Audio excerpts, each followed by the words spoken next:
Good evening, everyone. Thursday night here on the channel. That means Redline Racing, Cory Harts Media Premier Series racing action from historic Atlanta Motor Speedway to historic Atlanta 206 as we reach the halfway point of the round of 10 here in the Cory Harts Media Premier Series playoffs. And tonight will be really important for some of these drivers as they look to establish themselves here in the round and then get to Dover and maybe have a little bit of that pressure taken off themselves as we try to shape up our field for the championship 5. So tonight is going to be really, really important for those guys, especially those who find themselves right there on the razor's edge when it comes to being inside or outside of the playoffs right now. Myself and Cody Webster ready to talk you through all the action. About 3 minutes left in practice. Parker White sitting on top of the leaderboard here, which is not surprising as we've seen him be on a tear of late in the 95, currently on pit road. But his best lap of 31:34 for him got him at the top of the leaderboard with Dylan Basin, Brody Garner, Nick Miller, and Luke Lofaro top 5. Colton Lights, Cole Williams making a appearance here part-time, but he is still your defending champion in 7th. Cory Harts, Derek Smith, Michael DiMaggio rounding out a top 10, and Cody with about 3 minutes left. What can these drivers expect out here? We saw you take some laps around here. What is the track like? I'm hearing it's pretty hot and slick out there. Yeah, it's hot. It's already 100 degrees on the track, so definitely going to get warmer as we progress through the early afternoon and mid-afternoon during this race time. Honestly, right now, when I went on the track, it's tight, fresh tires, and obviously we know Atlanta loosens up. So there's going to be a lot of key points where how you attack the corner is definitely the key point. How hard you press the attack with a tire wearing. But there's one key point that not many tracks really have this issue, but Atlanta's notorious for it, and it's actually the backstretch. The backstretch is, for whatever reason, bumpy. Well, we know Atlanta's bumpy, so they just repaved it, so not anymore, but the old Atlanta's bumpy, and the backstretch actually has these bumps, and will actually kick this car sideways on longer runs, so it'll be interesting to see how these guys face that, because you could probably see, you might see someone tail whip the backstretch wall if they're too close to it. Yeah, it's going to be exciting seeing how these drivers tackle, which is really an unforgiving track here because, you know, when you watch these guys lose control of their cars around here, you can get into that wall real easily and lose control there. We want Sartaj Man get a little loose there. He'll go through the grass for his efforts there coming through the front stretch trial here. He's one of your drivers who's part of the championship picture here. On the good side of the cutoff line there, 7 points to the good right now as we enter tonight's race. So a lot of things we'll be watching, not just the on-track action, but of course how these drivers handle this facility and also how they try and find a way to get themselves quickly, because looking at the standings, Brody Garner is still very comfortably above the cutoff line, 32 points to the good, but further down it's a different story. 11 points for Nick Miller, with 9, 7, and 1 right there between the driver we're watching, working 3 and 4, Brinkley, and the 57 of Cory Harts. Yeah, I mean, that bubble is really close, but if you even look all the way back to Storm Patterson, who had to miss last week, he's only 20 points out. He's got 2 races, race next week at Dover.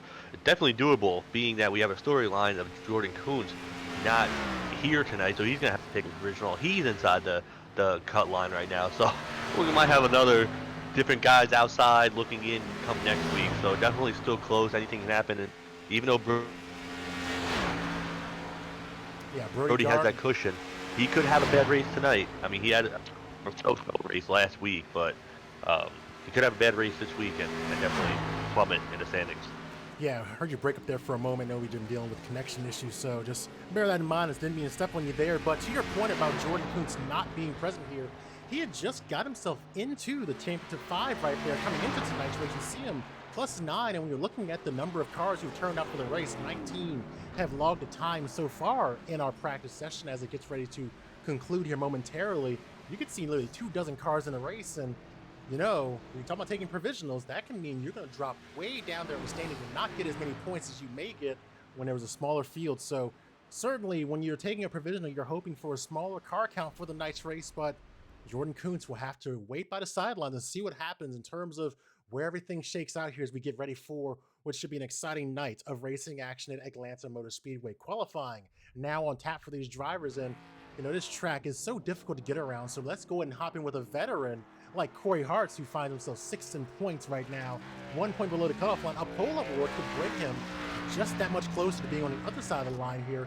We'll hop in and ride along with him. We can talk through what it's like to run a lap here in qualifying at Atlanta Motor Speedway.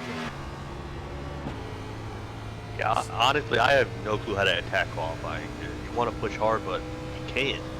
The car, when I tried to push hard on my practice lap, as we watch Cory Harts get up to speed and go into turn 3.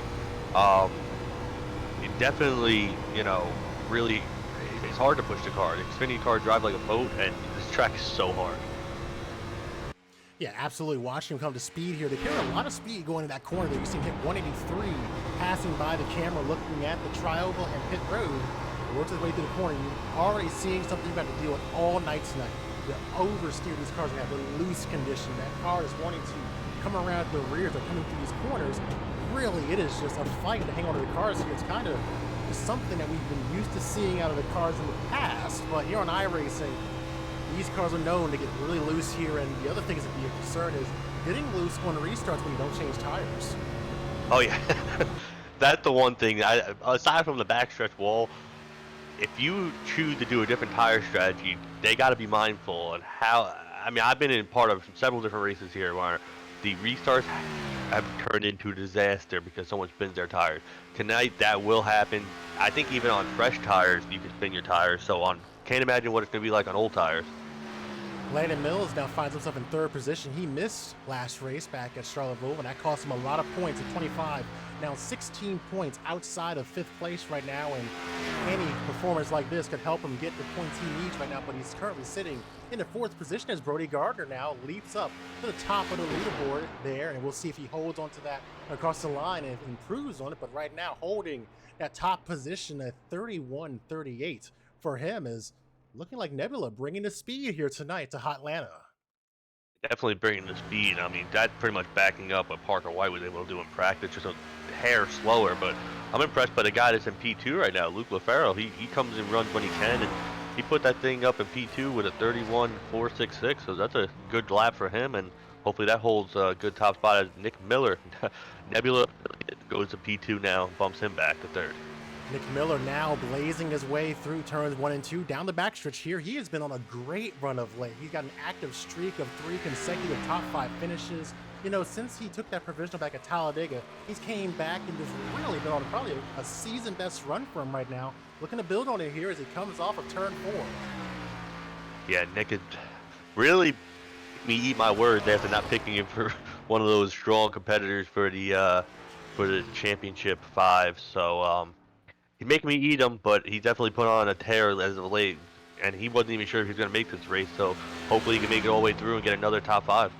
Yeah, absolutely. Watching Blaze Brinkley, another driver who's been pretty consistent so far during the playoffs, 4 straight top 10 finishes, including a win back at Richmond Raceway, his second this season. Now looking to get himself on the board here as he now gets that first lap done. Let's see where that puts him as they run. He's down there buried in the standings, right there around 14th place to the 32.40 for him. Let's see if he can find a little more out there. He needs more speed if he wants to run with these guys toward the front. We know he's been very consistent this season with those 2 wins, but they've come on short tracks. So looking to maybe try to improve that intermediate program at this time will need to be that 98 car. Definitely. He's been strong. I mean, he's outperformed a lot of people on the other tracks. Last week at Charlotte Roval, he really ran well, consistent, good finish out of there to put himself inside the top 5 in points. But he just needs to continue with that momentum. He's my dark horse pick for the top 5 in points. So, I mean, he's doing what he needs to do. He just needs, and he jumped up to P3. So, wow, he found some speed.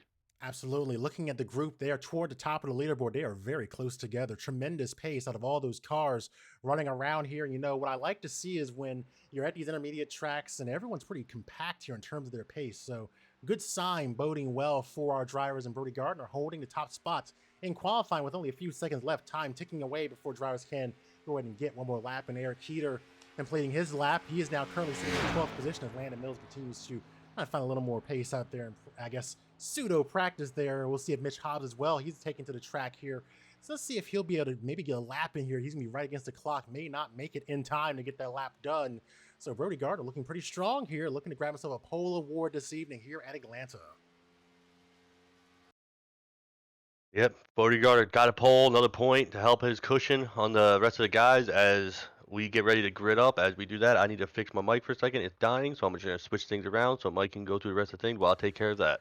So as we now transition to race time here at Atlanta Motor Speedway, Brody Garner doing what he's done a lot this season, which is be consistent and start toward the top 5 or on the front row. It's been a while since he's gotten the pole. The last time he started on the front row for one of these races was back at Nashville Super Speedway.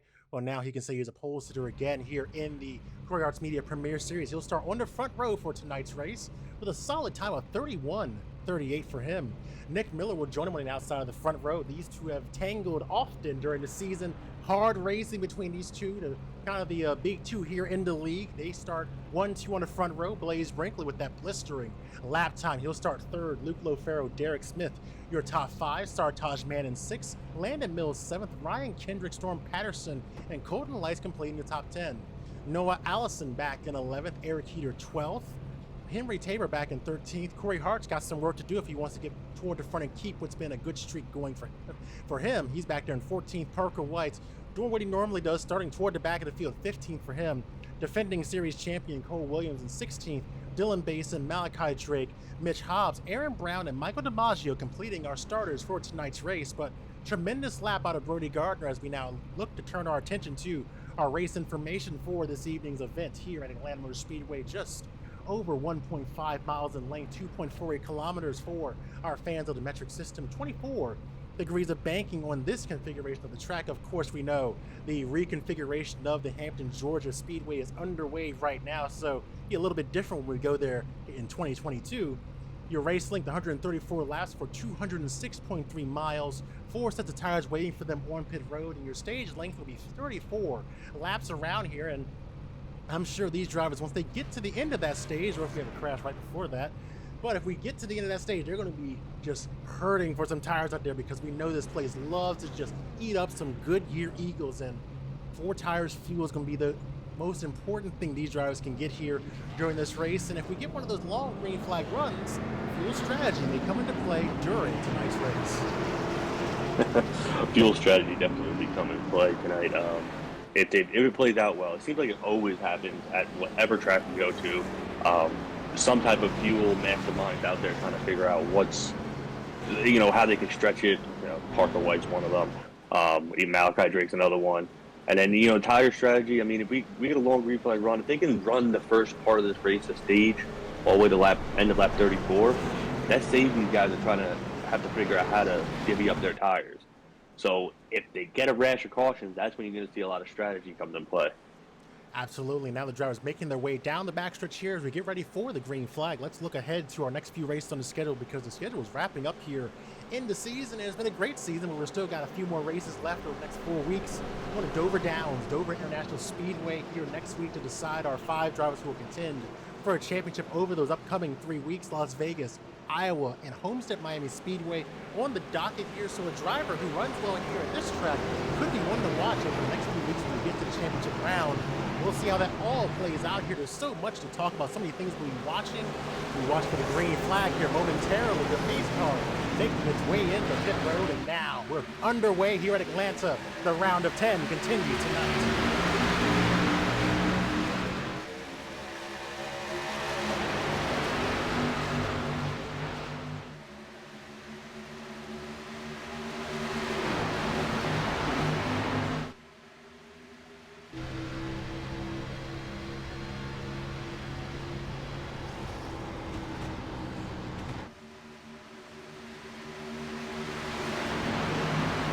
Coming off turn 4 for the first time, already saw drivers with a handful of race car as they work their way out on the track, but Brody Garner will lead lap 1. The battle for the lead continues with Nick Miller and Blaze Brinkley close in tow. They're running right behind him, as Derek Smith's going to look to the outside of Blaze Brinkley. He has a big run on the outside. He might clear him off the corner, and they're still side by side, but looks like Derek Smith's going to have the run and take third spot from Blaze Brinkley, as everybody now finally single files out. Yeah, getting more 2x2 action, though, right in the middle of the field here. Battle for third back underway as the 98 looks to the inside of the 66, not able to do much there. Seems like they'll kind of consolidate when you exit these corners on the straights and then try to tap once they go into the corners. Yeah, definitely. We're going to see a lot of different grooves here, because it's really hard to keep the car down low, but if you can efficiently keep it down low, the longer run is going to pay off. Once you start using the outside early, your tires are going to wear it, but it is still hard for the guy on the inside to pass. So, you might actually see some sliders here tonight, definitely in 1 and 2 as the race progresses and in the long run happens. Battle for the lead underway between two of our stars here in the league. Brody Garner, Nick Miller battling to the start-finish line. Right now, Garner will lead that lap as they'll continue their duel down into turn number 1. Yeah, it looked like Nick Miller took advantage of the outside in 1 and 2 and really got a run on Brody. Brody gave him the outside in 3 and 4, and Nick really wasn't able to do anything with it. Brody's going to hold the lead going out on the backstretch, and this is the tricky backstretch I'm talking about. If you watch these cars coming down the backstretch, they're hopping around ever so slightly, and over time, when the tires wear, they're going to move around a lot more. Absolutely passing by us here in turn number 4 down into the trial. We'll single file through much of the field here as everyone begins to settle in and try to figure out how their cars are going to handle over the course of tonight's race. And that's really the way you run this track, is just trying to figure out how it's going to run during that short run. And when you start getting into the longer run, figuring out how that car is going to get loose, get tight. But I think the big thing is loose condition, because it's hot out there for these drivers. We posted weather information, 102-degree track temperature as Colton Lights off the track there, hangs onto it. He just straight there, maybe a bit of a loose condition for him, and the 48 hangs onto it, keeps it going there. He'll fall well back into the field in the 21st. But as I was saying, it's hot here, 84-degree air temperature, 102-degree track temperature, and only going to get warmer as the day advances. Oh, it's only going to get warmer because we're only right now 10:57 a.m. at the in Atlanta, Georgia, and you know Atlanta, Georgia gets hotter and hotter as the day progresses. So we're not even at the peak yet. So when it gets to the peak, it might hit 114, 115 degrees. But that was a great save by Colton Lights. But unfortunately, you don't want to do that to your tires early. You're going to make them angry, and they're not going to handle the same after you do that nice big slide. And you see already moving through the field here, up 6 spots so far tonight. That's tied for second right now, most positions gained. Parker White now sitting in the 9th position as he looks to try and eye up Storm Patterson for position. Yeah, and look right behind him, Dylan Basin. They both started back in the field. They chose to not qualify. And I believe they're, it looks like someone got in the wall. That might be Noah Allison. A lot of black cars back there. It might be Noah Allison that got in the wall. I don't know, like Brian Kendrick got into him, but definitely great save by them. But talking about Dylan Basin and Parker White, they do work together. They're friends, so I look for them two to get up to the field rather quickly.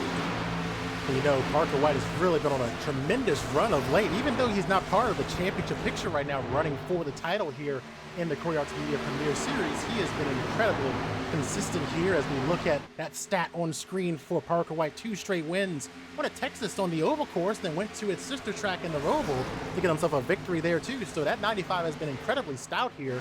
Those wins, some of the first wins he's gotten since going to victory lane back at Indianapolis Road Course earlier this season. So the 95, you can never count him out of a race, and now looking to serve his way to the front, bringing the 08 with them down into turn 1. Yeah, bringing 08 with them. They're pretty much following 1-2, not really battling each other, so they just kind of 1-2 following through the field and making their way inside the top 10 right now, so they're pretty quick. And we actually had a moment up front, battling for third. It's not a battle for third anymore because Derek Smith and Blaze Brinkley got together on the backstretch. I don't know if it was a miscommunication of space or whatever, but you see a little damage in the rear quarter panel of Derek Smith's car. I don't know if that's going to hurt him because this track is, while it's fast, the tires wear so quickly that damage, believe it or not, doesn't really affect you as much here as other tracks because you have to be mindful of just the tires and everything. So it might not hurt him that much, maybe on the short run, but it doesn't look too terrible. But that was a quite scare for a second because they almost about wrecked in front of the field. So right now, 10 laps into our night here at Atlanta Motor Speedway. That's the driver leading this whole thing here, Brody Garner in the 55, and he knows how to get around this track a bit. He's been very, very strong at Atlanta. We go back and look at his performance, and we'll talk more about that here momentarily as we're now behind the pace car for the first time this evening. Trying to figure out who brought it out. It looks like the 88 got the wall. So 48 has a lot of damage there. Smoking, working his way through turns 3 and 4. So may have been involved in whatever incident may have occurred there. Got a couple cars on pit road as well, and Michael DiMaggio and Noah Allison. Let's see if we can figure out what happened there to bring out this yellow flag. It looks like the 88 got the wall and tried to keep it off, and Colton Lice had nowhere to go, and unfortunately that might be a night ender right there. That was a hard hit to the inside wall. Tremendous hit there. Just you see that. And that's really something we didn't touch on when we talk about how tricky this track can be. Is just that moment when someone catches the wall there and you just kind of ping pong off and you just sent straight into the barrier there. No cushion at all. That is a tremendous impact, and we saw the result of that.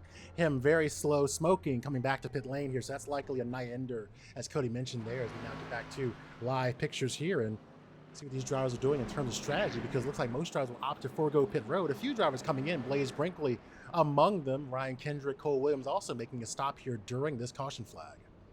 Yeah, it's an interesting strategy. 4 guys pitting, maybe some topping off fuel. It looks like Mitch Hobbs came in and going right back out, so I don't know. Maybe Ryan Kendrick also, so taking fuel, which I don't know. I didn't see anybody. I don't know. I gotta look back to see if anybody took tires there. It don't looks like Blaze Brinkley did, but I don't think the other guy did. So interesting strategy. Some fuel, some tires. So the thing here now, you gotta worry about the restart because people have old tires. We gotta worry about.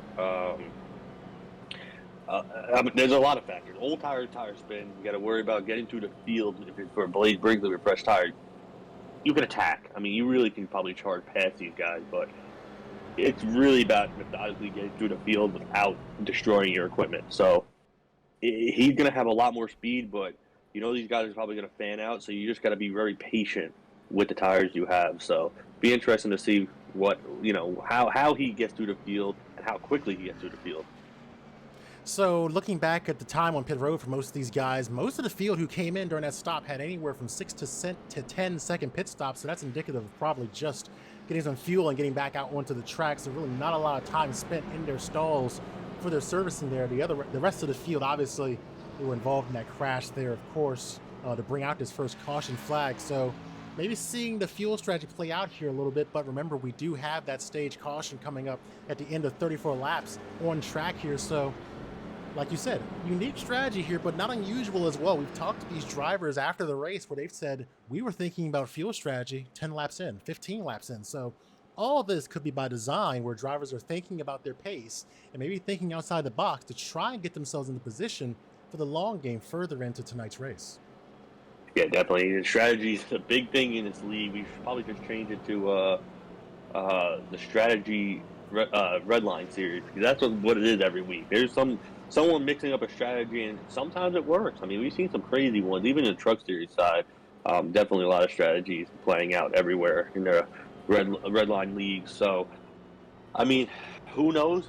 Someone could have a strategy tonight that we don't know about yet, but it's still early, so I'm interested to see how it plays out. I think that's the other thing that is we'll be watching very closely, is not just the strategy, but the different kind of strategy we see here, because really what we sometimes see is drivers not really all going on to either or strategy. There's like an A, B, C, or D strategy that all these different drivers try to play to, and sometimes you'll see over the course of a race those strategies go out the window. Like you talked to Parker White last race after his run to win at Charlotte Roval. He talked about, well, I was looking at fuel strategy, maybe trying to save some at one point in the run after the stage caution ended, and then he kind of shifted that strategy onto a different one that ended up paying off for him. So it's going to be that, how many different strategies we see play out, and how flexible will these strategies be as well, as we look to get ready to get back under green flag racing here on lap 15. When they take the green flag, Brody Garner has led all the laps so far. He'll look to bring them back to the restart here. Nick Miller in second, Landon Mills up 4 spots tonight. Good run for him so far. He's in third, Derek Smith fourth, Sartaj Man in fifth, Luke LaFaro, Dylan Basin, Parker White, Storm Patterson, and Cory Harts now inside the top 10. Further back, Henry Tabor, Eric Keeter, Ryan Kendrick, Blaze Brinkley, and Aaron Brown. Of course, we saw some of the drivers come to pit road during this most recent caution. Be interesting to see if they can get through this restart here without spinning any tires up front. Yeah, wheel spin is so detrimental here. We hope that they're able to keep the cars under them as they get the green flag here. He's waving, and we're back underway. Everyone back under control. And we head off to a turn one. It's a bit busy back there, heading into one as the battle for second is already underway. Okay, battle for second's already underway. We got 3 wides already in the pack. Parker White swinging right to the outside, looking on the outside of Luke LaFaro, and I think that's Landon Mills, so he's making up quite a few positions on the restart. So he got off to a great start. It looked like he's going to tuck into fourth. So Parker White chewing up a lot of deficit that he had early on, already up inside the top 5. Getting to the outside on the 66 as they work into the trial, but here is that blue and white car thundering to the front here, already into the podium places, and he works in turn one. Tremendous pace out of that car, but now Dylan Basin looking to make it 3 wide through the apex of 1 and 2 and the exit of the corner. Yeah, this is actually a lot different than we've seen the last run, where everybody just got single file and really didn't do anything crazy to go to the outside. Now we got guys peeking to the outside, inside. We have a battle for the lead, too. Nick Miller looking on the inside of Brody Garner, not quite there. Looks like they're going to single file out, but man, what a different shift of momentum for a lot of these guys. 17 laps in, Brody Garner still leading as the drivers behind him. Parker White up 12, Dylan Basin up 13. Already in tonight's race, and now they'll single file and set their sights on that duo at the front. And what's interesting is, you know, looking back at the playoffs here, only one driver's gone to victory lane this season who's part of the playoff picture in the playoffs. Is that car we're watching right there going to the inside of both the 95 and the 08 on those new tires? It's the 98 of Blaze Brinkley. Yeah, I was going to say, those two 95 and the 08, they're doing great, but who's coming to make it passes really quickly? Blaze Brinkley already up to P3 on those fresh tires after a couple laps run under this run. So he's hoping it goes green the rest of the way, because some of these guys are probably taking notes, and they might, if we get a caution right before the end stage ends, they might take some tires and kind of single Blaze Brinkley out. But Blaze is flying. He looks inside of Nick Miller. He takes second. Blaze Brinkley already has nearly a half dozen stage wins this season, looking to go ahead and add to that tally and advance his cause there. No stage points have been so important for him in terms of being able to keep in tow with the drivers here running for the championship. And now the battle for the lead between the 98 and 55 will result in the 98 getting that position. He'll hold the low side through the apex of 1 and 2 down the backstretch. First lead change of the night comes from a driver doing some different strategy here early on in the race. Yeah, it'd be interesting to see how far he's pulled away from these guys. I mean, Blaze is right on the cutoff line for the playoffs, so it's definitely, he needs all the points he can. So like I said, if he would love for this thing to go green to the end, get 10 points, and get himself in a better spot and going into Dover. But I mean, what a great run, and maybe he might just settle down and not try to pull away. But I mean, he has those fresh tires, so I don't really think he's going to get a challenge if it stays green. Blaze Brinkley, 1 win, 4 straight top 10s during the playoffs here, so incredibly consistent run out of the 98. One of your drivers from the Truck Series a couple seasons ago, who was among the big three in that series. That 1 win in the playoffs coming at Richmond earlier this season, the other way back at the early stages of our season back at Myrtle Beach Speedway. So out front here early on in our night, had a 1.5 mile over, a little different for the 98, but looking to try and pull away from those fresh tires as we look to the end of the stage, only about over 10 laps or so. Yes, I mean, the good thing is, if it runs green to the end, he still has 3 sets in the box, so that's plenty enough probably for the rest of the race. But, obviously, if we have a caution anywhere before lap 34, it's going to be a little, it's going to put him in a difficult situation. Obviously, what do you do at that point? But, he's playing a great strategy, and I said he needs to just keep on doing what he's doing. Stay consistent on these tracks that he's not the greatest at, and play 3 different strategies. You got to get points somehow, and he knows the 10 points are sitting right in front of him. Why not go ahead and do it? And, I guess he didn't see many guys up front going down the pit, so he chose to do the ladder, and, it's paying off right now.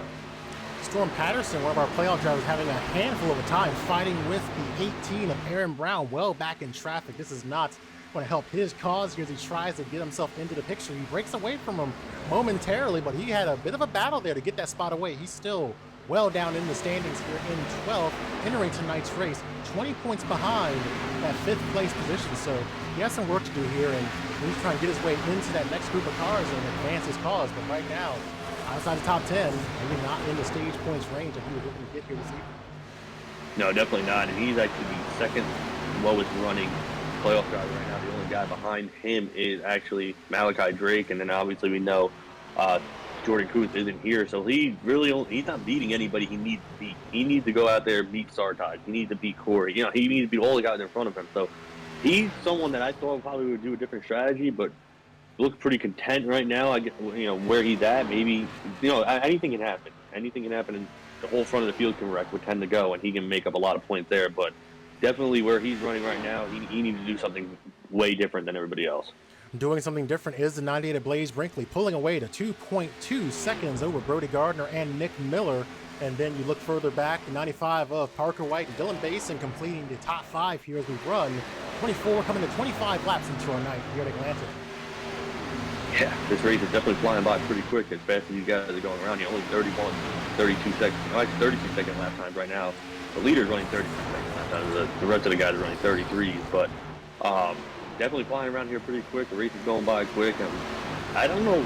I was looking at my scoreboard, and when I was mentioning Malachi Drake, I don't remember him going a lap down, but I it's showing lap down on my scoreboard, so something must have happened to him. I do see some damage on the right side, so he's definitely going to need some help to try to get himself back into this picture. Look, luckily, he's in the luck dog car, so he might get some luck in about 9-10 laps. He's a lap down here. It looks like the last time he was on pit road, a pretty long and lengthy pit stop for him, if the scoring is correct. So he's got some work to do here to get himself back in the picture. And looking at Malachi Drake's performance, his best first round performance in the third place to Talladega.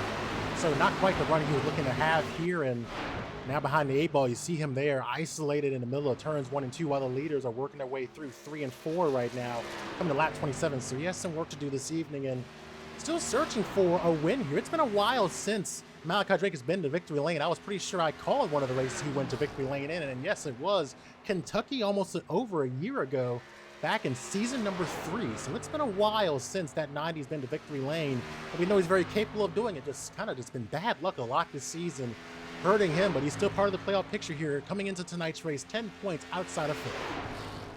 Yeah, 10 points outside of fifth. So like I said, he's going to need some magic to help his cause tonight. But, you know, the long race, anything can happen. So, you know, he might be able to pull something out, but right now he is definitely struggling. And you know, I'm watching all these battles through the field, up front, mid-pack, and it's amazing. Because now we got all these guys have old tires, and now we're kind of seeing how the longer runs will be later on in this race. And they are spread out all over the track. You got high, middle, low. I guess there's a second middle. I don't know. They're using every length of track, but most of the guys are using the high line in 1 and 2, and the low to mid line in 3 and 4. Yeah, absolutely. You're seeing that experiment play out here, the 55 low, and then the 95 and even the 08 back there, running on the higher side of the track, the 1 and 2, and repeating that in 3 and 4. So seeing the experimentation play out here right now, and really Atlanta sometimes comes down to a tale of 2 races. You get into that first part of the race where you have the fresh tires, and then it's about survival on the old tires. And now seeing this battle unfold off of turn number 2. The outside line working for Parker White, getting the position on the 19 of Nick Miller. And now he'll look to apply pressure to Brody Garner. Yeah, they're definitely trying different lines, and Brody's seen that, and Brody went up to go block that line. Now Parker just drove right down to the bottom, no problem. He's going to look the inside for P2 right here, and Brody, we'll see how hard of a battle Brody's going to put up right here, because Brody does need all the points, but he's in a good position, so maybe he'll just let Parker go, and it looks like he does. Parker, that slide job, what I say, they're going to probably do slide jobs in 1 and 2. Perfect example right there. That was the cleanest slide job I've seen in all of racing. So that's probably what you're going to look for on long runs right there, as Brody Garner tried to attack on the inside going into turn 3. They continue to battle here, but the outside line seems to have come alive over the last few laps or so, working well from 95 and the 08, who has now gotten past Nick Miller, and he'll try and use the door that's been opened by the 95 on the 55, trying to get a position here as they work down into turn number 1. Yeah, definitely. It looks, Brody's actually going to try the slide job right here. He's going to do it. Can he keep it from sliding too high? He might have did the slide job too late. Parker's just going to take it right back, and here comes Dylan Basin on his inside. And, you know, you say these guys moving around, using the outside looks like it's faster now. Well, I'll tell you why. Track temps up to 109 degrees, and we're only 31 laps in. You see it there, 109 degrees as they run around here. It's hot here at Atlanta, and they're putting on a great fire hot show on the track right now. Down into turn number 1 here. They continue to battle single file for the first 4 cars here, while Brinkley has just driven away from the rest of the field so far. Yeah, Brinkley set sail, and unless something happens to him, he should be locking this up. But we're coming this time by 2 to go in the stage, so he's doing a great job, did a great strategy. So obviously trying to get those points to get him away from that bubble spot 5th, where he only came in 1 point above 6th place. So that would definitely help his cause going forward into tonight. And we got 2 to go in the stage. And, you know, it's amazing how high these guys are running in 1 and 2. These guys are really running that Kyle Larson line. And it is fun to see, because these guys are trying to use the bottom, trying to move around. But it's just really fun to see how these guys, where they place these guys, these cars, and, how, you know, how they attack the track.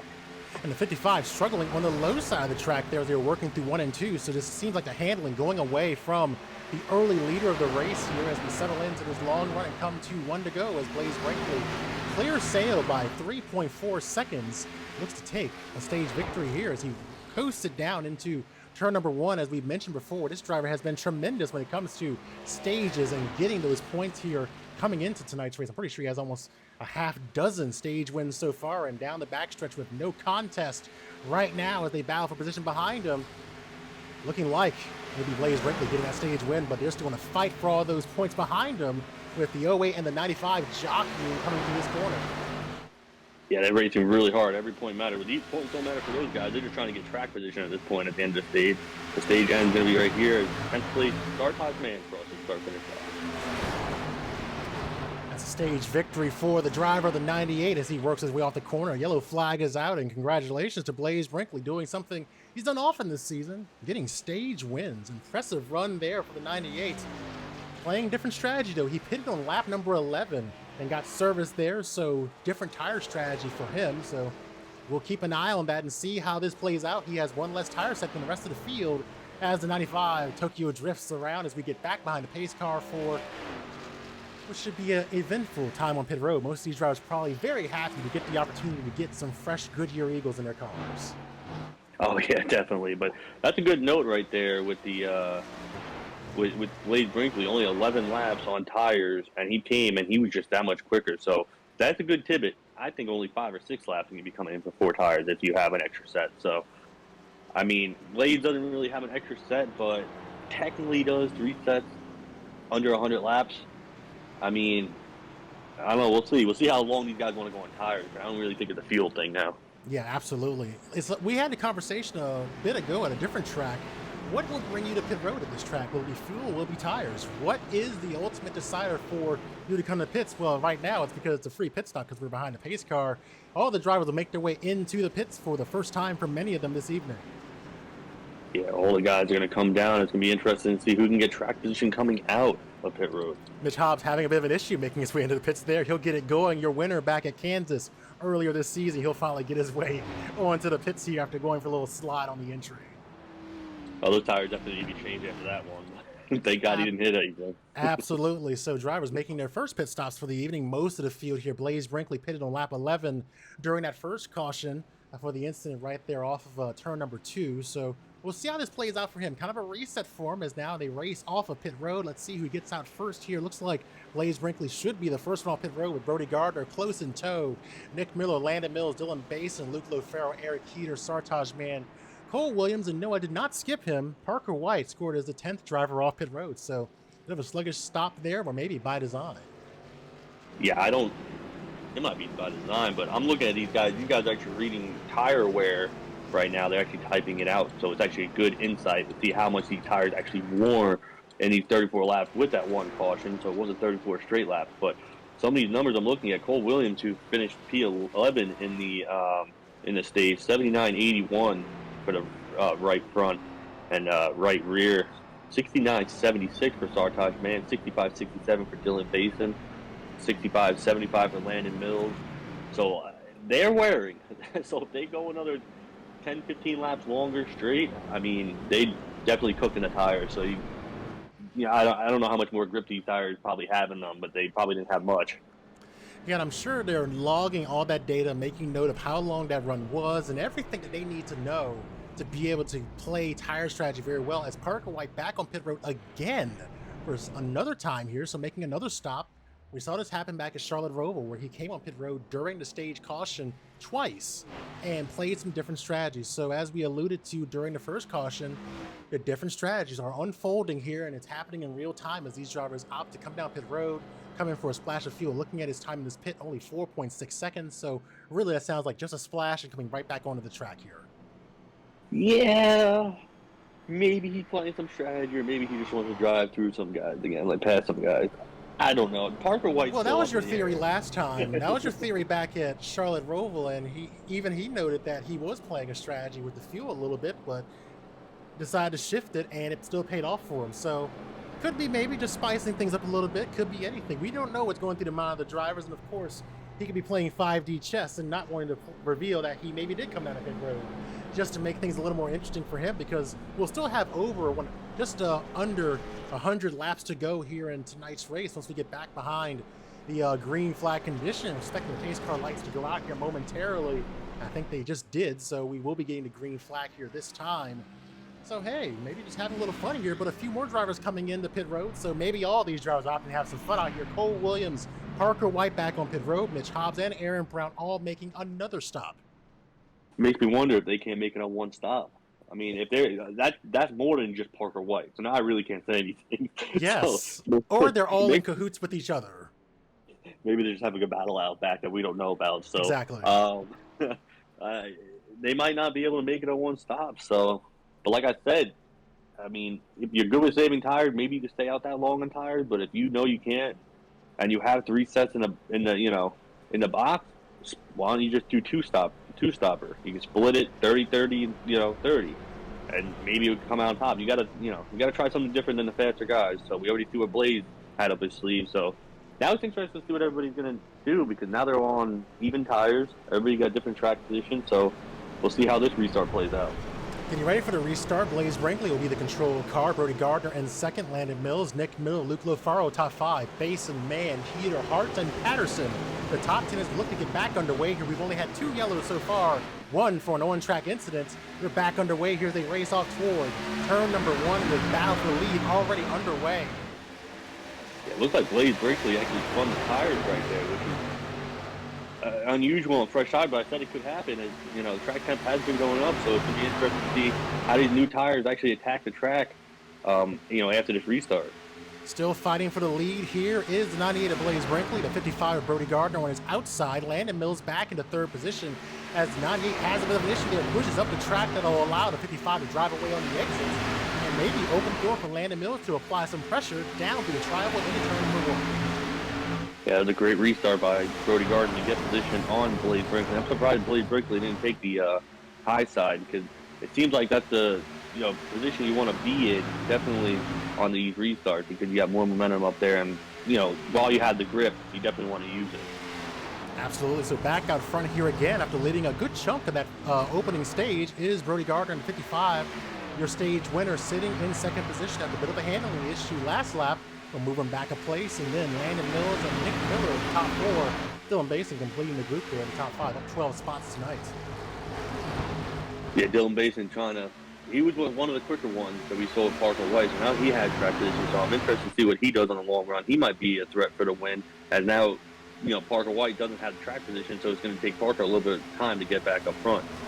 Cory Harts looking to try to make a move on Henry Tabor down into turn number 3. Cory Harts just kind of slid down the standings here, now finds himself on the wrong side of the cutoff line in 6th place, only by 1 point entering tonight's race, even though he finds himself in that unadvantageous position. He's been pretty consistent in the playoffs. He's gotten 8 top 10s in the last 10 races, and it's been a good season for him, but when we talk about this point of the playoffs, it's about finding a little more, and he needs to find that if he wants to claim a spot inside the championship 5. Well, definitely. I mean, after what we just saw out of Blaze Brinkley and where Blaze Brinkley is running, and obviously that's the next guy that Cory Harts needs to, surpass. He needs to do something crazy out there. Well, not crazy, don't wreck the car, but definitely need to do something different than the rest of the guys. Although we are forgetting that Jordan Kuntz is not here, so he might drop outside of top 5. So a lot of things might shake up here. He battled with Derek Smith right now. Derek Smith looking to be outside of him and going to make the pass coming out of the turn 2 right there. The battle continues here down the back stretch, and he'll fall back a place in the 12th, still up 2 from where he started the night. But he needs a little more if he wants to be part of this playoff picture here. In a couple of weeks, we head to the first track in that schedule, Las Vegas Motor Speedway. Derek Smith well back there in traffic as well, 7th and points. He finished 5th back at Charlotte Roval, and we talked about the night he had there. Really, the highs of highs and the lowest of lows in only 1 turn for him back at Charlotte Roval. Talk about perseverance, able to battle back and still get himself a top 5 finish. Yeah, still able to get himself a top 5 finish. It just put himself in a hole there for a while to miss out on a lot of points that he could have grabbed at the stage and stuff like that. He still rallied back, like you said, but obviously that's why he's in the hole in 7th place right now. So really, I mean, if you think about it, you're battling with teammates to try to get in. You got Cory Harts, who's a teammate, and then Jordan Kuntz, who's not here, who's his teammate. So you got 3 of the proximity guys who are trying to get into that final 5, and looks like they're going to be battling it out to try to get into the top 5 at the end of Dover. So right now you see there, top 10 finishes in 7 of his last 9 races. A good consistent run for him, but still, as many of the drivers find themselves there just outside of the cutoff line, need to find a little more if they want to be part of the championship picture here in a couple of weeks. But Back at the front right now, see Dylan Basin continue to move his way to the front. Just got past Landon Mills for third position, and now will set his sights on Blaze Brinkley in second. Yep, Dylan Bason's really flying through this field. Got a track position. Got it real good. Didn't top off. I'm going to note this in a second, but didn't top off. But he's running really well right now. Definitely has speed for the leaders. But going back to the guys that topped off, so there's a note that I have, a mental note in my head right now. Parker White has not really pushed to get higher up in the field. He's at 14th right now. There might be a reason behind that. Another guy that topped off, Cole Williams, he dropped off the pack by a lot, and even Mitch Hobbs too. So these are three guys, and Malachi Drake, that have made several pit stops under caution, top off, and they're not pushing forward. So what tells me is they're trying to get into their window to make it on one stop to the end, because if they haven't tried to get any track position on new tires yet, then they're pretty content where they're running. So maybe the rest of the field that didn't top off can't make it on one stop. Yeah, looking at the field here, it's only a handful of drivers who opted to make multiple pit stops during the last caution period. And we're looking at one of them there, Parker White, and of course Cole Williams, Mitch Hobbs, Malachi Drake, Aaron Brown. So, very intriguing seeing what these drivers are trying to do here. Aaron Brown, well, at the pace he would damage that car, but it's intriguing. And we talk about the ever-evolving strategy here at Atlanta Motor Speedway. How will these drivers adapt to things here? And then for these drivers who are out front right now, may see a battle for second here momentarily, and even a battle for the fourth position back there as well, as Dylan Basin challenges Blaze Brinkley. How quickly will the drivers who are at the front adapt, and will they even be able to have the opportunity to adapt? Because, of course, if you start letting off your pace, you're going to start losing positions here. If you're seeing this and hearing this from your team, or if you're smart, you're watching the broadcast, we appreciate you drivers who are watching the broadcast. If you're hearing this, are you beginning to think, well, how do we do this or get ourselves into that strategy while also maintaining our pace here? Because obviously you can't lead the race if you're opting to go a little bit slower than the rest of the field here. Well, I mean, if this was where you had a large group of guys trying to do the same strategy and you're leading the race, yeah, you could do it. But obviously, you don't. You're on the other end of the saving field. So you got to push, try to build up a big enough gap to really make it pay off. To knowing that you're going to have to make an extra pit stop, maybe pit a little bit earlier than you want to, and then get that strategy with those new tires, and then just see if you can constantly make up the ground. We know Parker White's quick, so it's going to be tough. Definitely be tough position to put themselves in, but who knows? Maybe they are saving a little fuel running up front. I mean, I don't know, but they are definitely flying, and compared to Parker, I mean, Parker is actually moving up right now, so he's in 13th, getting by some guys, so he's keeping within 4 seconds of the lead, so really they're not pulling that far away from Parker. Riding along with Landon Mills in a 25, who's currently 9th in points entering into tonight's race, 16 points outside the cutoff line. You ride along with him, you can hear the distinctive sounds of just letting the car roll down into these corners here at Atlanta, a very common strategy when it comes to trying to save fuel and get yourself a little closer to your window here. I think the drivers are beginning to realize that's what's happening behind them. When you look at the lap times, compare their best laps to their current laps here. Yes, obviously the tires have worn a little bit. You're looking at they're starting to approach roughly 2 seconds slower than their best lap times here this evening. Well, there's a number of situations. I said that we're going to hit the 115-degree mark. We hit it right now, and the race is not even close to being over. So it might get a lot hotter than this. So it'll be interesting to see how it progresses. But that could have one reason about it. But maybe someone. We do have a Nebula guy out front, and we do have Parker White and Cole Williams. Cole Williams part of Nebula, but Parker White's like affiliate friends with them. Maybe he informed them and told them to slow down the pace a little bit, and you're starting to see the front kind of just come together a little bit closer. So be interesting to see what strategies, how it all works out, how the heat really affects these tires, because now they're going to wear even more with it getting hotter. Dylan Basin continues to march his way toward the front here, now setting his sights on the 55 of Brody Garner coming off of turn number 4. He's closed the gap up really nicely here, comparing the lap times of these drivers as he passed by the scoring loop there. You see the difference in time, not too much, but still significant enough, just about a 10th of a difference last time by for those two drivers, as planting himself to the low side of the track is the 08 trying to make a move on the 55. Maybe we'll see that happen in the next few moments.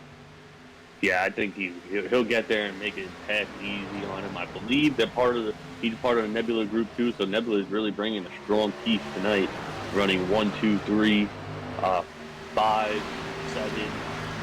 So they got was that 5 cars inside the top 10. So there's great group of guys running really hard tonight. So it'll be interesting to see how quickly Dylan Basin can make way of Brody Garner. It's kind of just stalled out behind him right now. Yes, kind of riding behind him here. And, you know, we talk about the concept of just maybe just biding your time here. And we saw how thunderously fast the 08 was when those tires fell off there. Maybe just opting to bide his time here, waiting for the tires to come at him a little bit, and also maybe capitalize on a vulnerable 55 of Brody Garner as you watch everyone pass by in turn number 4. It's very easy to capitalize when someone starts having handling issues, and we saw the 55 having to deal with some troubles there as the tires fell off during the course of that long run before the end of the stage. Yeah, I think that dirty air also messing up with the Brody Garner, because once he got behind someone, he just wasn't the same car. So right now he's holding the lead as he's working through some lap traffic right now, so he's going to have to make way with that. But we just saw Dylan Basin actually try to go to the outside. He actually lost the nose coming off of turn 2, so he had to lose some time right there to Brody Garner. But he's definitely searching around to try to figure out how to get out of the dirty air and how to make a pass quickly as possible, because you got looks like Nick Miller now on the outside of 1 and 2. He's actually trying to track down Dylan Basin for second. Race off that corner there, getting right up there in that Kyle Larson line, trying to find all the speed they can there. 19 is now glued up on the back bumper, now looking to the inside of the 08, down into turn number 3, side by side for the second position underway here as Basin faces off against Miller. Yeah, it's a hard pass to do on the bottom of 3 and 4 because it is just so bumpy down there. You really got to plan your car and try to, pretty much get the run off the corner, but you see Dylan having that outside run, really able to take it down the straightaway and close up on Brody Garner using the outside. And now he's going to try to attack Brody. So it's a tale of two things right now. Now you're trying to protect and attack at the same time. Great rotation through turns 1 and 2 for the 08 of Dylan Basin. Good run for him, but not able to do much with it. Still holding in about 0.2 of a second between himself and the 55, and then another 0.2 back to Nick Miller here as he watched his battle continue to unfold. It's kind of in a stalemate right now as he's able to get there, but he can't do much with it once he is there. So he's going to have to keep searching for something here, or maybe seek a mistake out of 55 as the pressure continues to increase here. Lap number 60 in the books here at Atlanta Motor Speedway.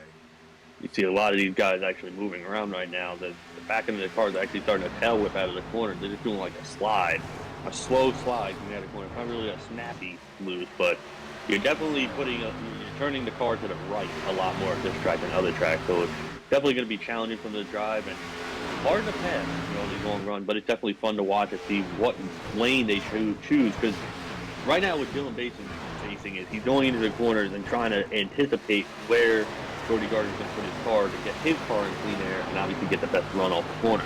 And if he chooses wrong, he loses a lot of time. And right there, they kind of ran similar lines. And, Dylan Basin wasn't able to make up any time. And kind of right here, running similar lines.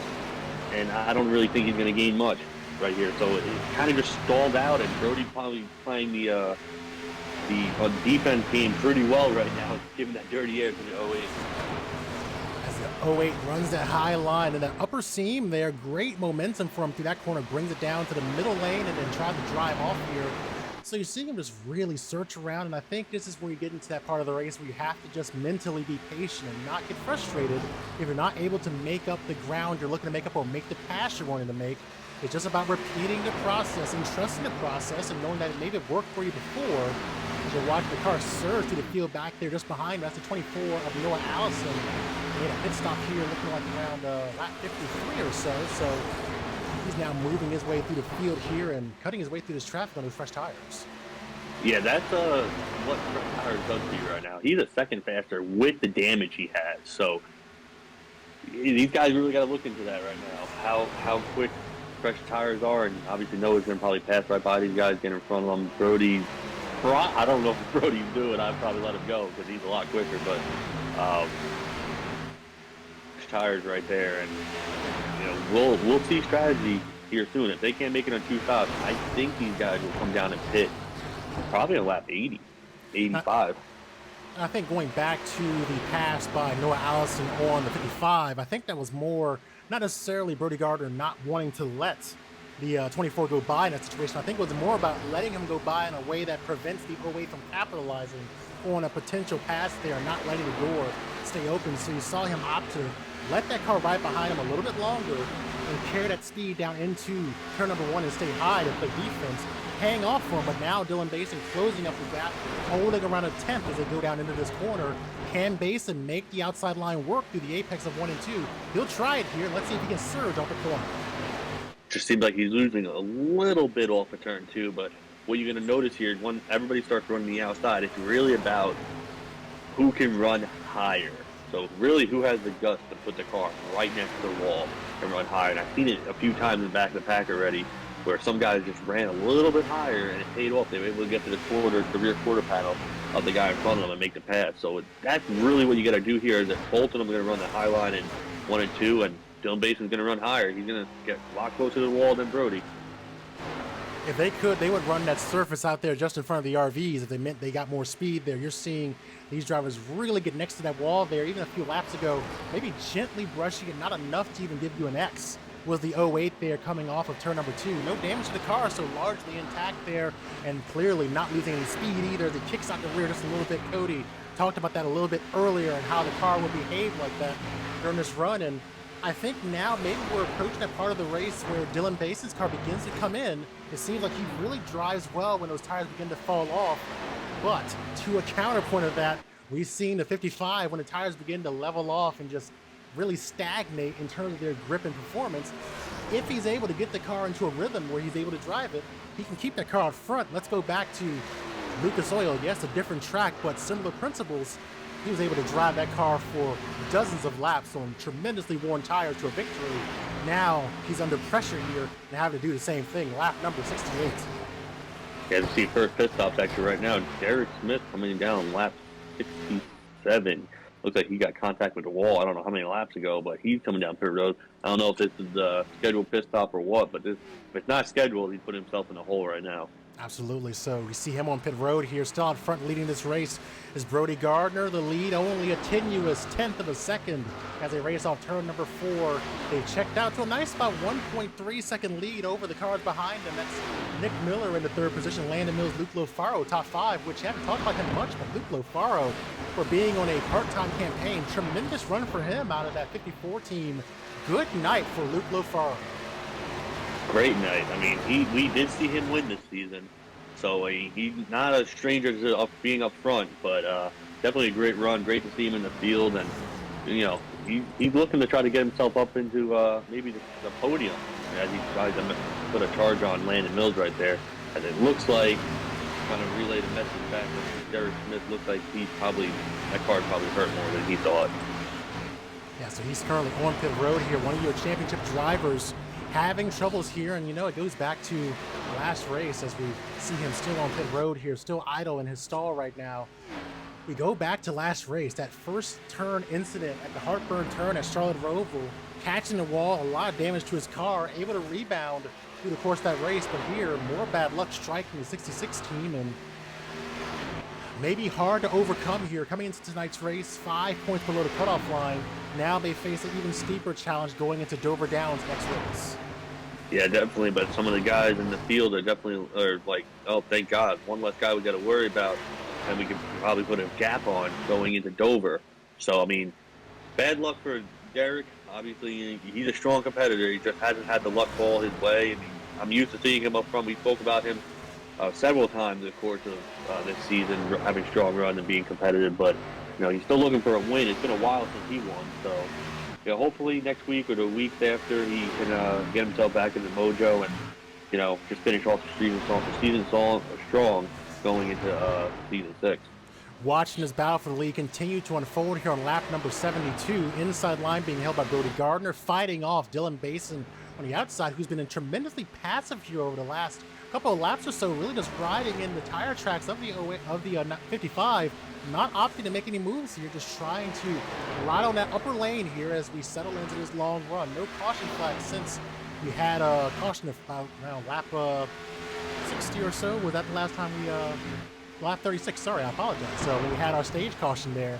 That was our only other caution along the stage, and then our first caution within the first dozen or so laps, bringing everyone back together. So it's been a long run for these drivers, and now trying to understand how the car is going to handle during this run is the 55 and also the 08, because even still, he's got to try and lead this race while getting a tremendous amount of pressure being placed on him by Basin.